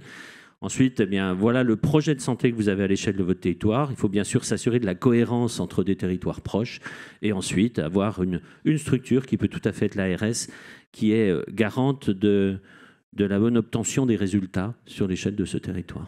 D'accord, merci. Alain Milon, vous représentez Valérie Pécresse, vous êtes médecin généraliste, si je ne m'abuse, et vous avez été longtemps président de la Commission des affaires sociales du Sénat. Maintenant, vous êtes vice-président. On vous écoute pour vraiment qu'il y ait un choc de cohérence dans la prévention en France. Qu'est-ce que propose Valérie Pécresse ? C'est un peu compliqué de revenir et de refaire la liste à la Prévert comme l'a fait mon collègue à côté, puisque ce serait la même. On vous en dispense. Donc, je vous demanderai de bien vouloir m'en dispenser. Je vais plutôt revenir sur les principes généraux, comme ça on sera pratiquement d'accord tous sur le sujet. Sur les principes généraux, je pense qu'en effet, comme ça a été dit, comme vous l'avez dit tout à l'heure dans les premières interventions, il faut que la prévention soit faite au niveau de la proximité. Et donc Valérie Pécresse propose que l'on s'appuie non pas sur les agences régionales de santé, qui sont régionales, donc déjà trop grandes, mais sur les départements et sur les collectivités territoriales, les communes et les intercommunalités. Je vais prendre un exemple tout simple en ce qui concerne par exemple la nutrition. Il est évident qu'on peut déjà commencer la nutrition au niveau de l'école. Et pour la faire au niveau de l'école, il faut la faire au niveau des collectivités territoriales, des communes, donc au niveau des cantines centrales. Un exemple tout bête, j'ai été maire pendant 25 ans. Dans ma commune, ma cantine centrale faisait une liaison chaude et la directrice de ma cantine centrale, c'est une nutritionniste. Et donc on fait un travail important au niveau des enfants à partir de l'école, à partir de la collectivité territoriale, à partir de la proximité. Donc la prévention, pour nous, ça doit être la proximité, pour nous et pour les autres, parce que là, tout le monde est dans le même bateau. C'est la proximité. La proximité, ça concerne évidemment les professionnels de santé. Ils ont tous été cités tout à l'heure. Ça concerne évidemment les élus locaux. Et le président de l'association française l'a bien dit, les élus locaux politiques, mais également les élus locaux non politiques. Les syndicats. C'est important qu'ils travaillent au niveau des entreprises, au niveau des écoles, les enseignants. C'est important qu'ils travaillent également. Donc il y a vraiment un sujet extrêmement important qui est celui de la proximité. Et la proximité, comme le disait M. Amouyel, c'est le bassin de vie. Ce n'est pas obligatoirement le département ou la commune, mais le bassin de vie. Il y a des communes qui n'auraient pas les moyens, par exemple, de faire une action de nutrition au niveau de leurs écoles, mais l'intercommunalité peut le faire. Donc il y a vraiment là des sujets qu'on peut prendre en main extrêmement facilement. De ce qui est proposé également dans le programme de Mme Pécresse, c'est aussi ce qui est proposé dans les autres programmes, c'est une loi de programmation sur les 5 ans, au niveau de l'ONDAM, au niveau du financement, et sanctuariser le financement de la prévention. Ça me semble important. Pour l'instant, vous savez très bien que dans le cadre des différents projets de loi de financement de la sécurité sociale, il y a toujours des financements qui sont prévus pour les FIR, les fonds d'intervention régionaux, et ces financements, finalement, varient en fonction des circonstances. Si on ne sanctuarise pas les financements liés à la prévention, ils seront pris pour d'autres choses et on ne fera pas de prévention. Donc c'est aussi important de faire en sorte qu'ils soient sanctuarisés dans une loi de programmation. Enfin, il y a des sujets extrêmement importants que nous reprendrons. La santé mentale, ça a déjà été dit par mon collègue député, mais la santé mentale, c'est pour l'instant le parent pauvre de la santé en France. Valérie Pécresse propose qu'à l'instar de ce qui s'est fait pour le cancer au niveau de l'INCa, on fasse un institut national de la santé mentale avec évidemment le financement pour la recherche et financement sur la prévention dans le cadre évidemment de la perte d'autonomie des personnes âgées par la suite. Voilà en gros donc ce que je pourrais rajouter à ce qui a été dit antérieurement. ce qui a été dit, on adhère évidemment. Je pense que les suivants auront beaucoup plus de difficultés pour présenter un programme, mais je vais leur laisser quelques sujets. C'est bien de mettre la pression là, sur les adhérents. Non, pas du tout. Pas du tout. Mais je pense qu'il est nécessaire de comprendre, et moi je suis très étonné, ce n'est pas la première campagne présidentielle que je fais, il est nécessaire de comprendre, Elisabeth Hubert en a fait aussi quelques-unes, c'est quand même la première fois dans une campagne électorale présidentielle qu'on parle de santé, et c'est la première fois que dans une campagne d'élection présidentielle, on parle de prévention en santé. Et je crois que c'est l'essentiel, la volonté politique, comme ça a été souligné tout à l'heure, elle y est, et je pense qu'elle y restera, elle s'imposera de toute façon. Maintenant, il reste le problème des financements. D'accord. Alors, je vais vous poser une question, parce que c'est vrai que vous êtes un élu du terrain, du sud de la France. Dans les différentes auditions, réflexions qu'on a eues, on s'est dit qu'il faut de la proximité, donc c'est les collectivités territoriales, ça peut être les communes, les communautés de communes, ça peut être le département, enfin bon, sur des bassins de vie. Et on pensait d'autant plus ça que pendant la crise Covid, les communautés territoriales se sont bougées. Mais est-ce que vous pensez qu'elles sont prêtes quand même quand on va revenir dans un temps normal? Est-ce que vous pensez que les mairies, les communautés de communes, les départements, est-ce qu'elles sont prêtes vraiment à jouer ce rôle sur le terrain, les cantines, enfin, de fédérer toutes les énergies sur un territoire pour que la prévention émerge? Elles ne sont pas uniquement prêtes, elles sont demanderesses. Elles demandent à faire le nécessaire dans ce sens-là maintenant. La crise Covid a bien démontré clairement que l'État était insuffisamment puissant pour agir partout de la même façon et qu'il avait besoin des collectivités territoriales pour mener son action pleinement. Donc moi, mes collègues aussi, tous les maires que nous rencontrons, tous les élus locaux que nous rencontrons, tous les médecins de travail que nous rencontrons, tous les chefs d'entreprise que nous rencontrons ou les directeurs d'école sont demandeurs. Pour reprendre un autre exemple, nous proposons qu'il y ait un psychomotricien ou une psychomotricienne dans chaque école, de manière à pouvoir, évidemment, suivre et faire une évolution de l'enfant. Donc il y a vraiment une demande forte. D'accord, c'est important. Antoine Pellissolo, vous représentez Anne Hidalgo. Dans la vie civile, vous êtes médecin, psychiatre, chef du service de psychiatrie au CHU Henri Mondor. Merci. On vous écoute. Je suis aussi élu local à Créteil. Merci de l'invitation.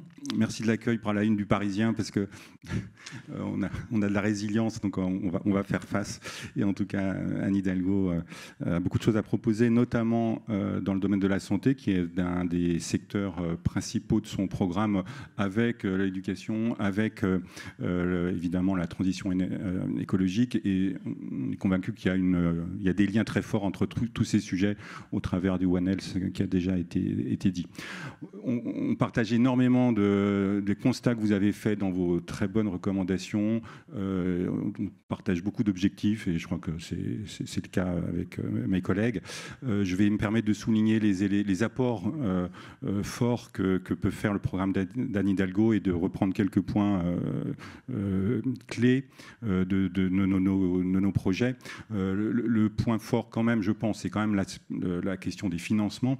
Vous avez terminé là-dessus et je crois que l'échec aujourd'hui de nos politiques de prévention, il est quand même là. Il faut être clair. On a beau annoncer des choses à chaque élection et à chaque quinquennat, l'effort de financement, si on regarde les chiffres, je crois que c'est 1,8% des budgets santé consacrés à la prévention contre, par exemple, 2,9% sur tous les pays comparables dans le monde, ce qui prouve vraiment un manque de volonté, il faut le dire. Alors on peut dire maintenant qu'on va le faire, mais il faut une volonté et une méthode. La méthode que propose Anne Hidalgo, qui est d'ailleurs commune à l'ensemble du spectre de la santé, c'est de partir des vrais besoins, des besoins de santé publique en l'occurrence, et notamment dans la définition des budgets.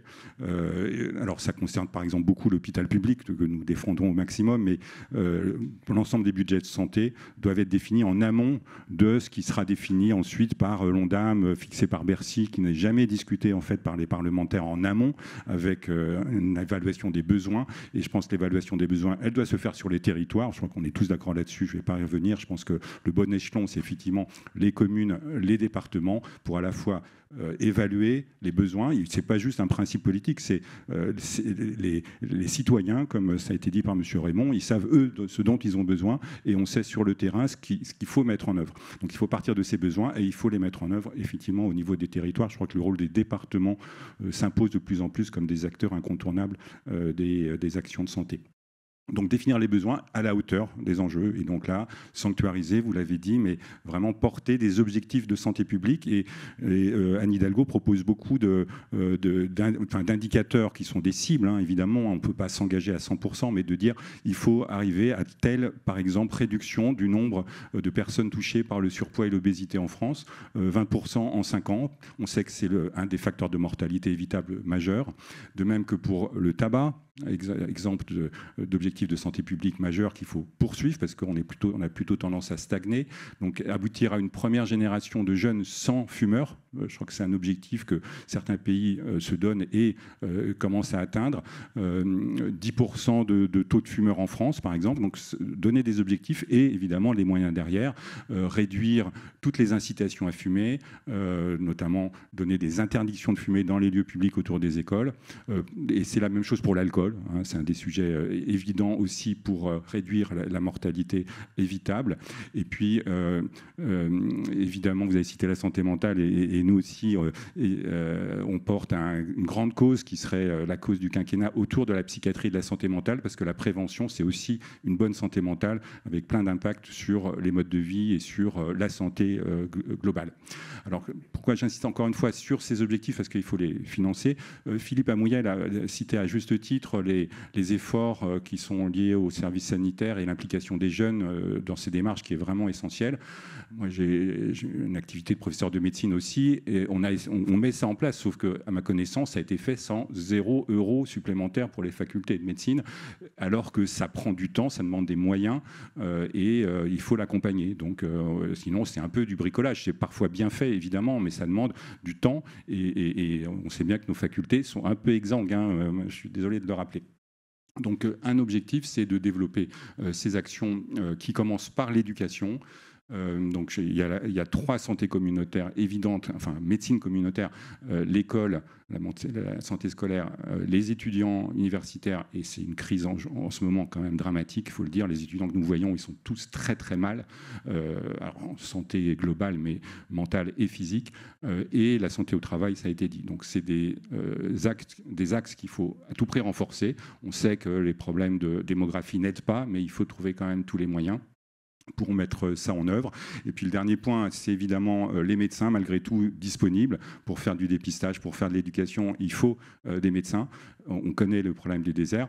Et vraiment, là aussi, on a des propositions qui sont très construites pour faciliter l'accès à un médecin traitant sur l'ensemble du territoire, en passant notamment par les étudiants en fin d'études. Merci. Merci beaucoup. Une question sur la méthode. Comment faire en sorte que tout ce que vous proposez prenne forme assez rapidement sur la prévention, bien sûr? Alors, enfin, les budgets, je suis désolé de revenir là-dessus, mais ce qu'on souhaite définir, c'est des objectifs nationaux de santé publique, c'est-à-dire avec des budgets attribués, et tous les programmes organisés de prévention, par exemple, ils demandent juste des financements. Donc ça, normalement, on sait faire. Je pense qu'on a une santé publique qui est encore à consolider, mais on a des acteurs, et donc et on a les acteurs relais sur le terrain. Je pense qu'on a tous dans nos communes des ateliers de type santé-ville, alors notamment dans les quartiers les plus modestes, parce que les plus en difficulté, c'est les populations qu'il faut toucher, qui ne sont pas simples, mais on a les relais locaux, on les a. Je pense qu'il faut une impulsion nationale et ensuite donner les moyens aux acteurs locaux. D'accord.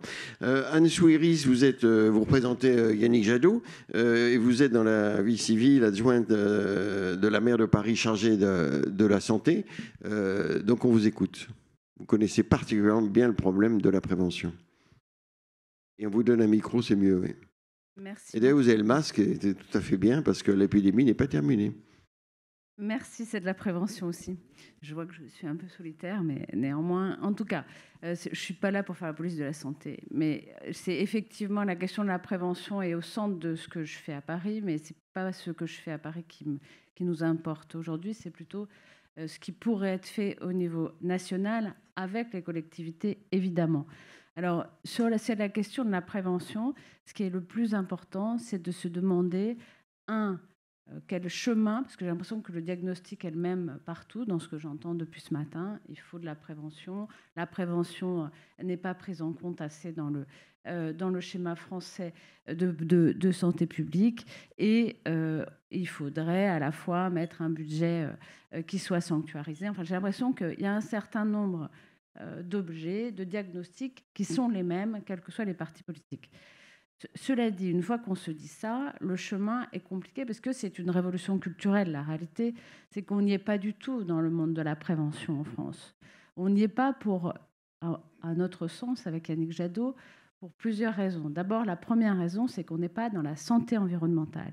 C'est un mot qui n'est pas trop ici employé, mais qui est absolument majeur. Quand on parle d'une santé, de One Health, c'est aussi de cela qu'il s'agit. C'est de se dire que les déterminants ne sont pas génétiques pour la plupart, en tout cas, mais beaucoup environnementaux, et qu'on doit travailler sur ces questions-là.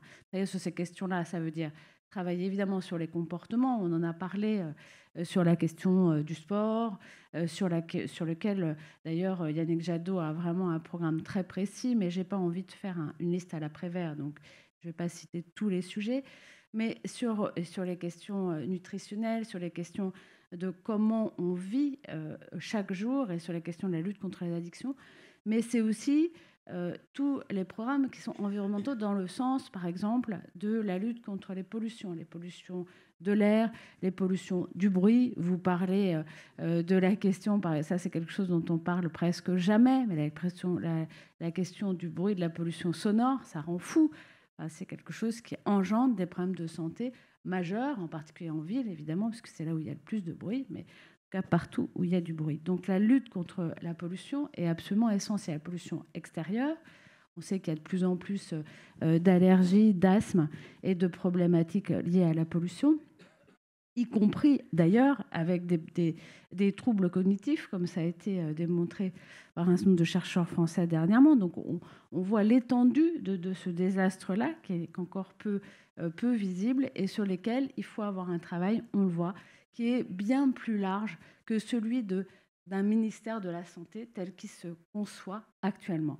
C'est-à-dire qu'un vrai ministère de la Santé, si on veut quitter le seul aspect du soin, devrait être un ministère de la Santé, de l'alimentation et de l'environnement. C'est le moins qu'on puisse faire, et puis avoir vraiment une action potentielle sur l'ensemble des autres dimensions. Vous savez, quand moi je suis arrivée à la mairie de Paris, j'ai fait en sorte qu'on signe une charte contre les perturbateurs endocriniens. Je donne un exemple qui est typiquement de la prévention, pour vraiment faire en sorte d'éradiquer, en tout cas de diminuer la présence des perturbateurs endocriniens partout dans notre espace vital, que ce soit dans l'alimentation, que ce soit dans l'air, que ce soit en particulier pour les 1000 premiers jours des enfants.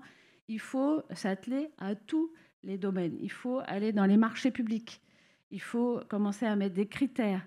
Il faut faire en sorte qu'on change les comportements par rapport aux produits ménagers. Enfin, c'est aussi une question de formation. Donc, en fait, c'est pour ça que je parle de révolution culturelle.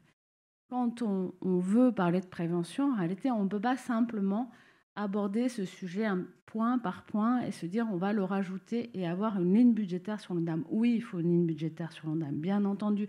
Bien sûr qu'il faut une pérennisation et une pluriannualité, mais ça ne sera pas suffisant. Et le dernier point, je ne sais pas combien il me reste de minutes, mais qui, à mon avis, en tout cas, me semble absolument, et nous semble, et semble à Yannick Jadot, essentiel, c'est que, je vois qu'il n'y a que des médecins ici, sauf moi, et en tout cas... C'est pour ça que vous êtes là. Hein. Je vous remercie. Vous êtes la seule femme aussi, oui. J'ai eu plusieurs... Voilà, c'est la question de l'usager expert, c'est-à-dire qu'il y a quand même la question aussi très, très importante que la prévention, elle doit appartenir à celui qui est concerné. Et ça, et pas seulement au médecin, qui a une grande importance en termes d'information, vraiment de qualité de prévention dans le sens d'expliquer, de pédagogie, mais à la fin, celui qui doit devenir le véritable expert de sa santé, c'est soi-même. Et donc la question de la santé communautaire, de l'expertise et de la reconnaissance de cette expertise, c'est-à-dire vraiment d'un travail collectif sur ces questions-là, qui n'est pas encore fait suffisamment en France, doit vraiment avoir lieu. Sur la question du Covid, si on avait eu beaucoup plus une démarche de ce type, on aurait peut-être évité tous les combats picrocolins qu'il y a eu sur le pass sanitaire, sur le pass vaccinal, et plutôt un dialogue et une prise de responsabilité en fonction de cette épidémie dont on ne sait jamais la suite. Là, on n'a encore pas fini l'épidémie, mais au lieu de dire c'est fini, on enlève les masques alors que ça remonte, eh bien, si chacun pouvait avoir un libre arbitre et une habitude de pouvoir déterminer son comportement par rapport à l'épidémie, on n'aurait pas besoin d'avoir ces espèces d'injonctions contradictoires qui sont complètement contre-efficaces et qui induisent plus de maladies et une reprise de la contamination. Ça, c'est un exemple. Et moi, j'ai toujours finirai là-dessus. D'ailleurs, j'avais rencontré le docteur Hubert à ce moment-là, mais elle s'en souvient peut-être pas parce que c'est il y a très très longtemps que j'étais elle s'en souvient. Elle s'en souvient. J'étais jeune journaliste et moi-même, j'étais beaucoup plus jeune qu'aujourd'hui. C'était au début de la lutte contre le sida et la lutte contre le sida, ça a été vraiment un sujet qui a permis de mettre au centre l'usager de soins et l'expert et de rendre la personne experte. C'est ça, à mon avis, la plus grande des révolutions culturelles qu'on a encore à mener aujourd'hui, même si nous sommes 30 ans après le début du siècle. D'accord. Merci beaucoup. Alors, un temps de questions-réponses, 10 minutes, pour tenir dans les oreilles. Est-ce que parmi les membres du think tank, est-ce qu'il y a des questions? Je vois qu'il y a mon général qui est là, qui nous avait beaucoup aidé l'année dernière sur la recommandation sur la prospective en santé. Alors, l'armée, c'est plutôt la thérapeutique, peut-être plus que la prévention, mais enfin, vous êtes là et on vous en remercie, non? Dit Michel. Alors, question, là, voilà, là, une main se lève. Question ou commentaire, hein. Ça va être une question pour les membres du think tank. Merci pour cette matinée très intéressante. Comme nous sommes au siège des Échos, j'ai posé une question économique. Oui, vous vous présentez peut-être qu'on... C'est vrai. Christophe Philibert, société B-Braun, c'est une société allemande familiale de technologie médicale. Question économique. Est-ce qu'une des causes ou une des explications à l'investissement insuffisant dans la prévention, au fait qu'il y ait beaucoup moins d'argent que dans le soin, c'est l'absence de modèle économique. J'entends modèle de rémunération des acteurs de santé, modèle incitatif par rapport à des résultats. Je crois qu'il y a maintenant près de 15 ans qu'en Angleterre, les médecins généralistes sont partiellement payés à la capitation. On entend parler en France de plus en plus de responsabilité populationnelle dans des modèles de rémunération. J'aimerais bien entendre le think tank là-dessus, parce que je suis un peu étonné que ce sujet ait finalement pas été évoqué dans vos recommandations. Si, ça a été évoqué parce qu'on dit que tout participe au paiement, le paiement à l'acte, à l'hôpital, en ville, c'est ça, freine tout ce qui peut être prévention. On répond à un besoin, donc c'est évoqué. Mais plutôt, on va demander aux représentants des candidats, est-ce que le modèle économique est là? Qu'est-ce qu'il veut répondre sur ce point? Alors, François Braun. Oui, je peux me lancer, peut-être plus à titre aussi personnel. Bien entendu, la responsabilité populationnelle est en ligne de mire, hein. Le paiement à l'acte reste un paiement à l'acte, mais il y a déjà aujourd'hui beaucoup de forfaits pour les médecins généralistes. Et on voit bien que cette piste des forfaits est une piste intéressante pour rémunérer justement l'intérêt et la prise en charge par la prévention. Après, en termes économiques, et ça me permet de dire ce que je n'ai pas dit tout à l'heure, le suivi des maladies chroniques. Alors c'est vrai que la temporalité est longue, hein, politique, par rapport à toute cette politique de prévention. On se dit quand est-ce qu'on va voir des résultats arriver rapidement? Eh bien, on évalue entre 1 million et 3 millions de milliards, pardon, hein, entre 1,5 milliard et 3 milliards d'économies, le fait d'avoir ce suivi personnalisé des pathologies chroniques. Et ça, ce sont des résultats qui pourraient arriver tout de suite, donc qui sont aussi intéressants sur le plan financier. Mais pour revenir plus directement, paiement à l'acte, oui, je crois que les médecins sont très attachés au paiement à l'acte. Mais par contre, des compléments par des forfaits, et on peut très bien imaginer cette solution. D'autres, non. Oui, Madame Soué, non?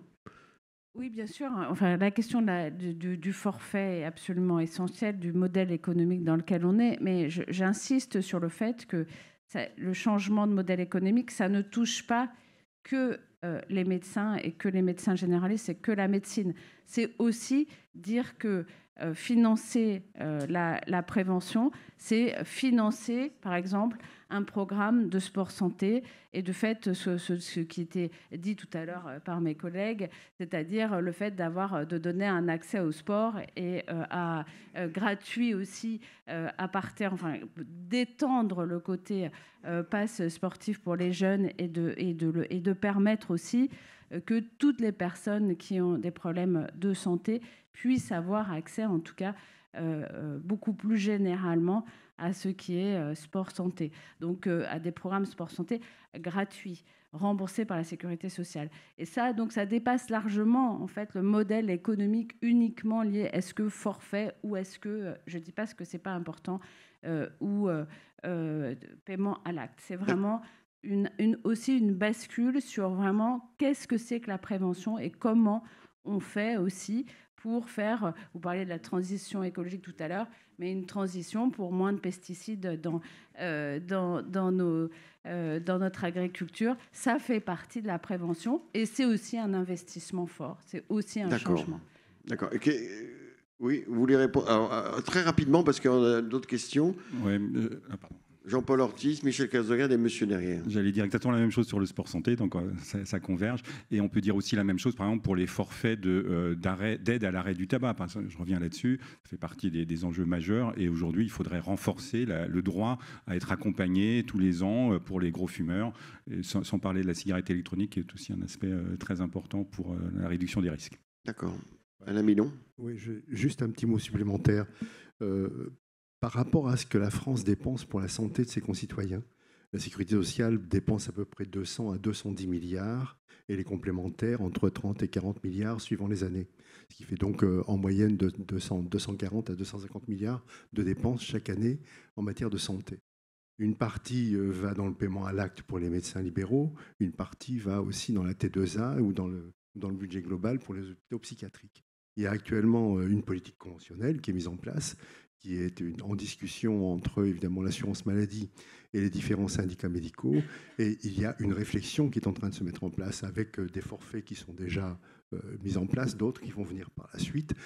Si on n'en a pas parlé ici, c'est parce que c'est en cours, c'est parce qu'il y a des demandes nouvelles, en particulier en psychiatrie, où les hôpitaux psychiatriques demandent en particulier à venir progressivement à une T2A adaptée, on pourrait dire comme ça, par rapport au budget global. Il y a T2A au niveau des hôpitaux, on demande à ce qu'il y ait moins de T2A et un petit peu plus de budget global. Donc tout ça est en cours et je pense que la prévention dans cette affaire, si on ne sanctuarise pas, une fois encore je le dis parce que ça me semble important, si on ne sanctuarise pas les budgets de prévention, ils seront absorbés par d'autres choses par la suite. Merci. Jean-Paul Ortiz, Michel Philippe Amouyel, Michel Cazorade et monsieur. Alors rapidement, on va vous apporter un micro. Voilà, là. Oui, merci. Je ne rentrerai pas sur le débat forfait-acte, parce qu'on voit qu'on a mis un peu de forfait dans la rosse pour la prévention. Le résultat est quand même très décevant. À l'inverse, on n'a quasiment jamais créé de vraies consultations de prévention avec un contenu, pas à 25 €. On l'a fait avec les IA à 125 € et ça marche. Donc le problème, il n'est pas là. La question, elle est politique. Est-ce que oui ou non, la prévention, aujourd'hui, ne doit pas faire l'objet d'un choix politique, d'un fléchage dans l'ONDAM sur des thèmes de santé publique que le politique doit décider, qui après seront stratégiquement déclinés dans les régions et dans les départements. Je crois que c'est ça, parce que sinon, tant qu'on restera dans cette ONDAM qui, je le rappelle, est quand même l'assurance maladie, on n'arrivera pas à avoir une vraie politique de prévention dans le pays. Et ça, je pense que c'est un vrai choix que les politiques doivent faire. Et c'est la question que je pose un petit peu à vous tous. Est-ce que oui ou non, aujourd'hui, on reste dans un système de soins, ou est-ce qu'on dit on va rentrer dans un système de soins et de prévention, et est-ce qu'on ne va pas globaliser la santé? Mais pour ça, et pour répondre à la question du financement, est-ce que oui ou non, vous êtes déterminé à isoler clairement les moyens qu'il faut pour la prévention? Parce que sinon, alors en plus, avec le budget D'accord, on a compris la question. Etc., on ne va pas en sortir. D'accord. Alors, sanctuarisation, alors peut-être un petit tour de table rapide. Tout le monde est pour? Qu'est-ce qui est contre, alors? Voilà, vous avez votre réponse. Il faut le faire, donc ça va être fait. Parce que là, on a le représentant du prochain président, j'en suis sûr. Donc ça va être fait, porter ce... Voilà. Merci, Jean-Paul. Alors, Philippe Amouyel, micro. Ensuite, Michel Cazorgade, après monsieur... Juste pour répondre à la question de monsieur, il a dit modèle économique, c'est-à-dire pas juste l'argent qu'on met, mais le bénéfice qu'on en tire. Je vais juste prendre un exemple.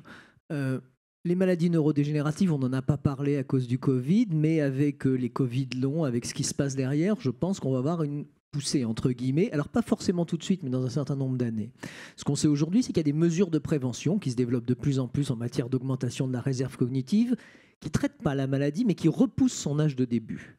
Or, la maladie d'Alzheimer, si on prend celle-là, elle n'existe que quand elle est diagnostiquée. Si on peut la repousser le plus loin possible, et quand vous avez 75 ans ou 80 ans, si vous la repoussez de 5 ans, le risque de décéder d'autre chose dans la période sans jamais avoir déclaré les symptômes, donc sans avoir la charge, se pose. Maintenant, c'est vrai, on sait que ça marche, on a des preuves épidémiologiques, mais juste pour vous donner un exemple de retour sur investissement, si on repousse de 5 ans l'âge de début des premiers symptômes de la maladie d'Alzheimer, qui définit l'entrée dans la maladie, dès l'âge de 70 ans, par exemple, en 10 ans, on réduit la prévalence. C'est-à-dire qu'au lieu d'avoir 3 millions de patients atteints de maladie d'Alzheimer dans 10 ans, on n'en aura plus qu'1,5 million. Et le bénéfice, il ne va pas être direct, mais il va être sur le coût social, et sur la nation et sur les individus que représente la prise en charge de ces personnes, pour lesquelles, je vous rappelle, on n'a toujours pas de traitement, si ce n'est, et puis on ne va pas reparler des EHPAD, quoi. Voilà. Merci. Alors, Michel Cazorgade, là-bas, monsieur, là-bas. Donc c'est important ce que vous dites, Philippe, c'est qu'on peut très bien avoir des résultats avec la prévention assez rapides. 5 ans, c'est un quinquennat. Voilà. Alors, Michel Cazorgade, groupe Pasteur Mutualité. Groupe Pasteur Mutualité, Michel Cazorgade, médecin. Non, moi puisqu'on est devant des politiques, je voudrais simplement saluer le fait que le président Macron ait annoncé la fin de la grande sécu. La fin de la grande sécu dernièrement, parce que les stratégies de prévention, jusqu'à présent... On l'a pas entendu, Michel, ça, si? Si. Ah bon. Si. Hier, je crois. Et en fait, ce qui est important, parce que les politiques de prévention, elles ont été menées par les complémentaires, essentiellement ces dernières années. Alors, j'en conviens que nous pouvons faire beaucoup mieux, et nous le ferons, en fonction des programmes qui nous seront proposés, mais le rôle des complémentaires dans le système de santé, en matière de prévention, il est primordial, et la grande sécu, c'était la fin des complémentaires. Des commentaires ou des... Alors, très bien. Merci Michel. Alors, monsieur derrière.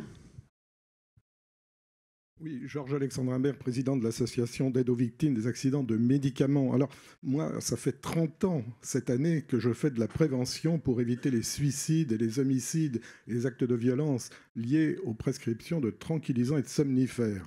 Alors, effectivement, je m'étonne un peu de la présence des jeunes médecins dans les hôpitaux. Parce que pour les médecins, il faut savoir que le taux de suicide est le double de la population en général. Et on peut quand même se demander, et se rapporter au rapport d'Édouard Zarifian, qui disait que les prescriptions, l'utilisation des somnifères et des tranquillisants était, disons, favorisée par l'industrie pharmaceutique dans les différentes écoles, les CHU, etc. Bon, ça, c'est un problème à voir. Par contre, d'un point de vue politique, à chaque élection, notre association envoie un livre, etc., et demande à être reçu. Et là, malheureusement, avec l'affaire du Mediator, j'ai des milliers de dossiers, et c'est absolument effrayant. D'ailleurs, je peux vous donner un scoop, les avocats vont se réunir le 30 mars à la cour d'appel de manière à prendre une décision, parce que je ne vois pas comment ils vont pouvoir régler 8000 dossiers. C'est absolument épouvantable pour eux. Et donc, votre question Alors, ma question, elle est, j'ai rencontré un seul candidat, par hasard d'ailleurs, et en même temps, je lui ai parlé de la pollution pharmaceutique, parce que peu de temps avant, il y avait, c'était dans une réunion, le président de la Compagnie Générale des Eaux, je crois que c'est la Lyonnaise des Eaux auparavant, que je ne me rappelle plus de son nom, et il était très inquiet pour la pollution pharmaceutique. Parce que la pollution pharmaceutique que l'on retrouve dans les rivières, l'eau que l'on boit, c'est absolument épouvantable. Et le président était totalement confiant, il m'a fait une réponse particulièrement détaillée, et il était, par contre, Le candidat à l'élection présidentielle, qui est, disons, Yannick Jadot, je vais le dire, c'est le seul que j'ai rencontré, il est très sympathique. Je lui ai remis mon ouvrage et je lui ai parlé de la pollution, donc des prescriptions de tranquillisants et de somnifères, et en même temps de cette pollution pharmaceutique. Bon, ça n'a pas l'air de beaucoup l'inquiéter, mais bon... D'accord, merci. Sur l'environnement, ça rejoint ce que disait Madame Souiris. Alors, sur la pollution, qui veut répondre, il y a un sujet qui a été abordé un peu rapidement, c'est les étudiants en médecine. Ça a toujours été un peu dur, les études de médecine. Qu'est-ce qui a changé ? Vous êtes enseignant... de quoi souffrent, c'est une vraie question pour moi, de quoi souffrent les étudiants en médecine, comment on peut le prévenir? Parce que c'est inquiétant, ceux qui vont soigner, ceux qui vont prévenir souffrent. Alors...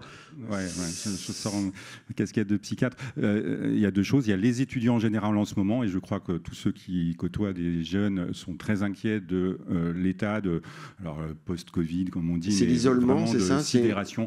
C'est sûrement plein de choses, l'isolement, et ils ont même du mal à faire des choix en ce moment. J'ai été en contact récemment avec des orientateurs, enfin des universités, et il y a plein d'étudiants ou même de lycéens qui ne savent plus où ils vont. Donc c'est un vrai problème sociétal qu'il va falloir accompagner de près. Et en médecine, en fait, ce qui est majeur aujourd'hui, c'est la charge de travail, les choses qui jusque-là étaient admises comme étant mais qui existaient déjà avant. Bien sûr, mais qui maintenant qui n'est plus accepté, et à juste titre, je pense. Donc il faut aussi y travailler beaucoup. Alors c'est vrai qu'ils sont souvent malheureusement des consommateurs de psychotropes, on le sait, et il faut être vigilant parce que c'est souvent des dérives à risque. Pour répondre juste un petit mot à monsieur, votre combat, je le connais, il est important. Nous, ce qu'on porte, c'est évidemment toutes les alternatives non médicamenteuses quand elles sont nécessaires, parce qu'elles peuvent l'être, mais au stress, à l'anxiété, c'est des vrais sujets. Et donc, nous, on porte aussi toute la valeur humaine des accompagnements par des psychologues. Et il faut créer des postes de psychologues, notamment dans les centres, parce qu'il n'y en a pas assez et il y a des attentes pas possibles. Donc, la réponse, principalement, je pense qu'elle est vraiment là du côté des psychothérapies, de l'accompagnement humain. Et la pollution par les médicaments, évidemment, elle peut exister si elle est excessive, c'est qu'il y a parfois des prescriptions excessives, effectivement, qu'il faut essayer d'encadrer ou en tout cas de rectifier par des alternatives. D'accord. François Braun. Oui, juste un tout petit complément. Plus que la charge de travail, je crois qu'on focalise beaucoup là-dessus, il y a un problème de perte de sens. Alors, pourquoi je dis ça ? Pendant la première vague Covid, dans l'Est, on a été particulièrement touché. On a eu une mobilisation de tous les soignants, y compris de tous les étudiants en santé, qui sont venus travailler spontanément avec nous, qui n'ont pas regardé leur temps, parce qu'il y avait un objectif, parce qu'il y avait un sens dans ce qu'ils faisaient. C'est vrai que je crois que maintenant, cette perte de sens, elle est un petit peu générale. Les étudiants en médecine, ils ne savent pas trop quelle spécialité choisir. Une fois qu'ils ont pris la spécialité, ils ne savent pas trop quel exercice ils vont faire. Les étudiants infirmiers, c'est un petit peu pareil. C'est aussi là-dessus qu'il faut travailler. Je pense qu'il ne faut pas trop qu'on focalise sur le fait qu'ils sont jeunes, ils veulent travailler différemment. Non, ils veulent travailler différemment parce qu'ils veulent avoir un objectif, un sens dans ce qu'ils font. D'accord. Alors, une dernière question. Alexis de Colmedica, si je ne m'abuse. Bonjour, c'est bien ça, oui. Alexis Arnaud, Calmedica. On fait de la télésurveillance. On a suivi à peu près 12 millions de patients, pour une grosse partie les patients Covid pour l'assurance maladie. On a un taux d'usage de 95%. On commence à travailler sur la prévention primaire dont vous avez parlé. Ce qui nous surprend beaucoup, c'est que c'est très bien de mettre des âges, de mettre en place des consultations, mais on continue à recevoir du papier. On a mis en place une agence du numérique en santé, et ça nous semble extrêmement surprenant. Et la question est, comment supprimer le papier ? Jacques va répondre alors. Jacques, comment supprimer le papier ? Jacques Lucas. Alors, un micro au premier. Et puis après, madame et messieurs, je vous demanderai un mot de conclusion sur la prévention. On fera un petit tour de table rapide et puis on vous remerciera. Le problème n'est pas directement celui de l'agence, qui n'a pas de pouvoir d'injonction sur les modes de communication entre les professionnels de santé et entre les patients. Alors, je vais quand même dire à quoi elle sert, effectivement. Il y a non seulement dans Mon Espace Santé, le DMP, mais il y a également une messagerie sécurisée, c'est-à-dire que les différents acteurs et les patients dans le système de santé pourront communiquer, non pas par Gmail, comme ça se fait actuellement, au nom de la protection des données personnelles, mais par une messagerie sécurisée. C'est-à-dire qu'il y a vraiment tout un problème d'apostolat, je dirais, à faire vers les médecins, les autres professionnels de santé, pour qu'ils s'approprient les outils numériques. Le sujet, il est là. Est-ce qu'on peut dire un jour, il n'y aura plus de papier, zéro papier, vous allez vous débrouiller? C'est plus subtil que ça, car on ne peut pas dire à un médecin qui est habitué à recevoir des examens biologiques sur du papier qu'à partir d'après-demain, il n'y aura plus de papier, parce que c'est le patient qui est au bout. C'est la tendance quand même. Oui, bien sûr que c'est la tendance, mais elle n'est pas encore complètement gagnée. D'ailleurs, le législateur avait demandé qu'il y ait une lettre de sortie des hôpitaux, il avait bien parlé de lettre de sortie des hôpitaux, qui est adressée de plus en plus d'ailleurs par la voie électronique et par messagerie, mais il y a encore des messageries qui n'étaient pas interopérables entre elles et qui par conséquent étaient inefficaces. Et quand la lettre existe. Mais moi, je ne me permettrai pas de dire des choses pareilles parce que je n'ai pas apporté de jugement moral sur l'application des lois. Il devrait y avoir éventuellement une initiative parlementaire sur ce sujet-là. Mais il faut qu'il, là aussi, il y ait une impulsion politique qui soit très forte, mais enfin, elle est clairement donnée, puisque je rappelle que pour le Ségur du numérique en santé, il y a eu 2 milliards d'euros, qui sont d'ailleurs des fonds essentiellement européens, qui sont venus pour le déploiement du numérique en santé, 1,6 milliard pour ce qui concerne le secteur de soins et 600 millions d'euros en ce qui concerne le secteur médico-social. Merci Jacques. Merci. Alors, un mot de conclusion sur la prévention. On commence alors par François Braun, ensuite Alain Millon, ensuite M. Pellissolo et Mme Souiris. Un mot. Hein. Oui, un mot. Je vais faire rapide. 1 minute.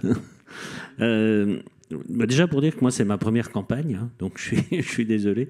Je pense qu'effectivement on ne parlait pas assez de santé et si j'y suis venu, c'est justement parce qu'on voulait parler de santé et que la santé est un des pivots essentiels du programme d'Emmanuel Macron. La santé dans toutes ses composantes, je l'ai dit tout à l'heure, la prévention, le dépistage, le soin, et puis tout ce qui se passe après, la surveillance, le virage domiciliaire, et puis la santé dans un concept global, de santé globale, avec bien sûr l'obligation de s'intéresser à ce qu'on boit, à ce qu'on mange, à ce qu'on respire et aux exercices qu'on fait. Merci. Alain Milon.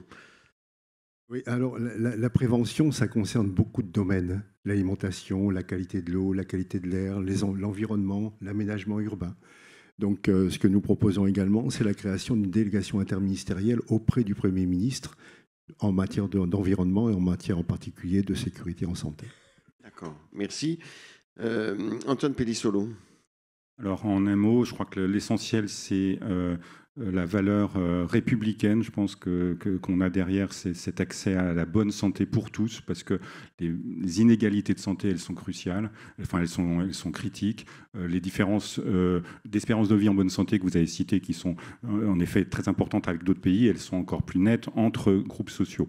Et un objectif que nous nous donnons, c'est de réduire l'espérance de vie globalement et en bonne santé entre, par exemple, les cadres et les ouvriers, en s'adressant en particulier, et je vous disais, dans la prévention, c'est important de se rapprocher de ces publics, des publics les plus en difficulté au niveau social, parce que c'est eux qui souffrent le plus de surpoids, d'obésité, de toutes les complications. Merci. Anne Souiris. Oui, merci. En un mot, la prévention, c'est pas la police de la santé, c'est le mieux vivre. Donc, le mieux vivre pour tous, c'est ce que vous disiez sur les inégalités de santé, hein, c'est parce que ceux qui vivent le moins bien, c'est très clair quand on fait les cartographies, c'est ceux qui ont le plus de déterminants sociaux et environnementaux problématiques, ou en tout cas de pauvreté.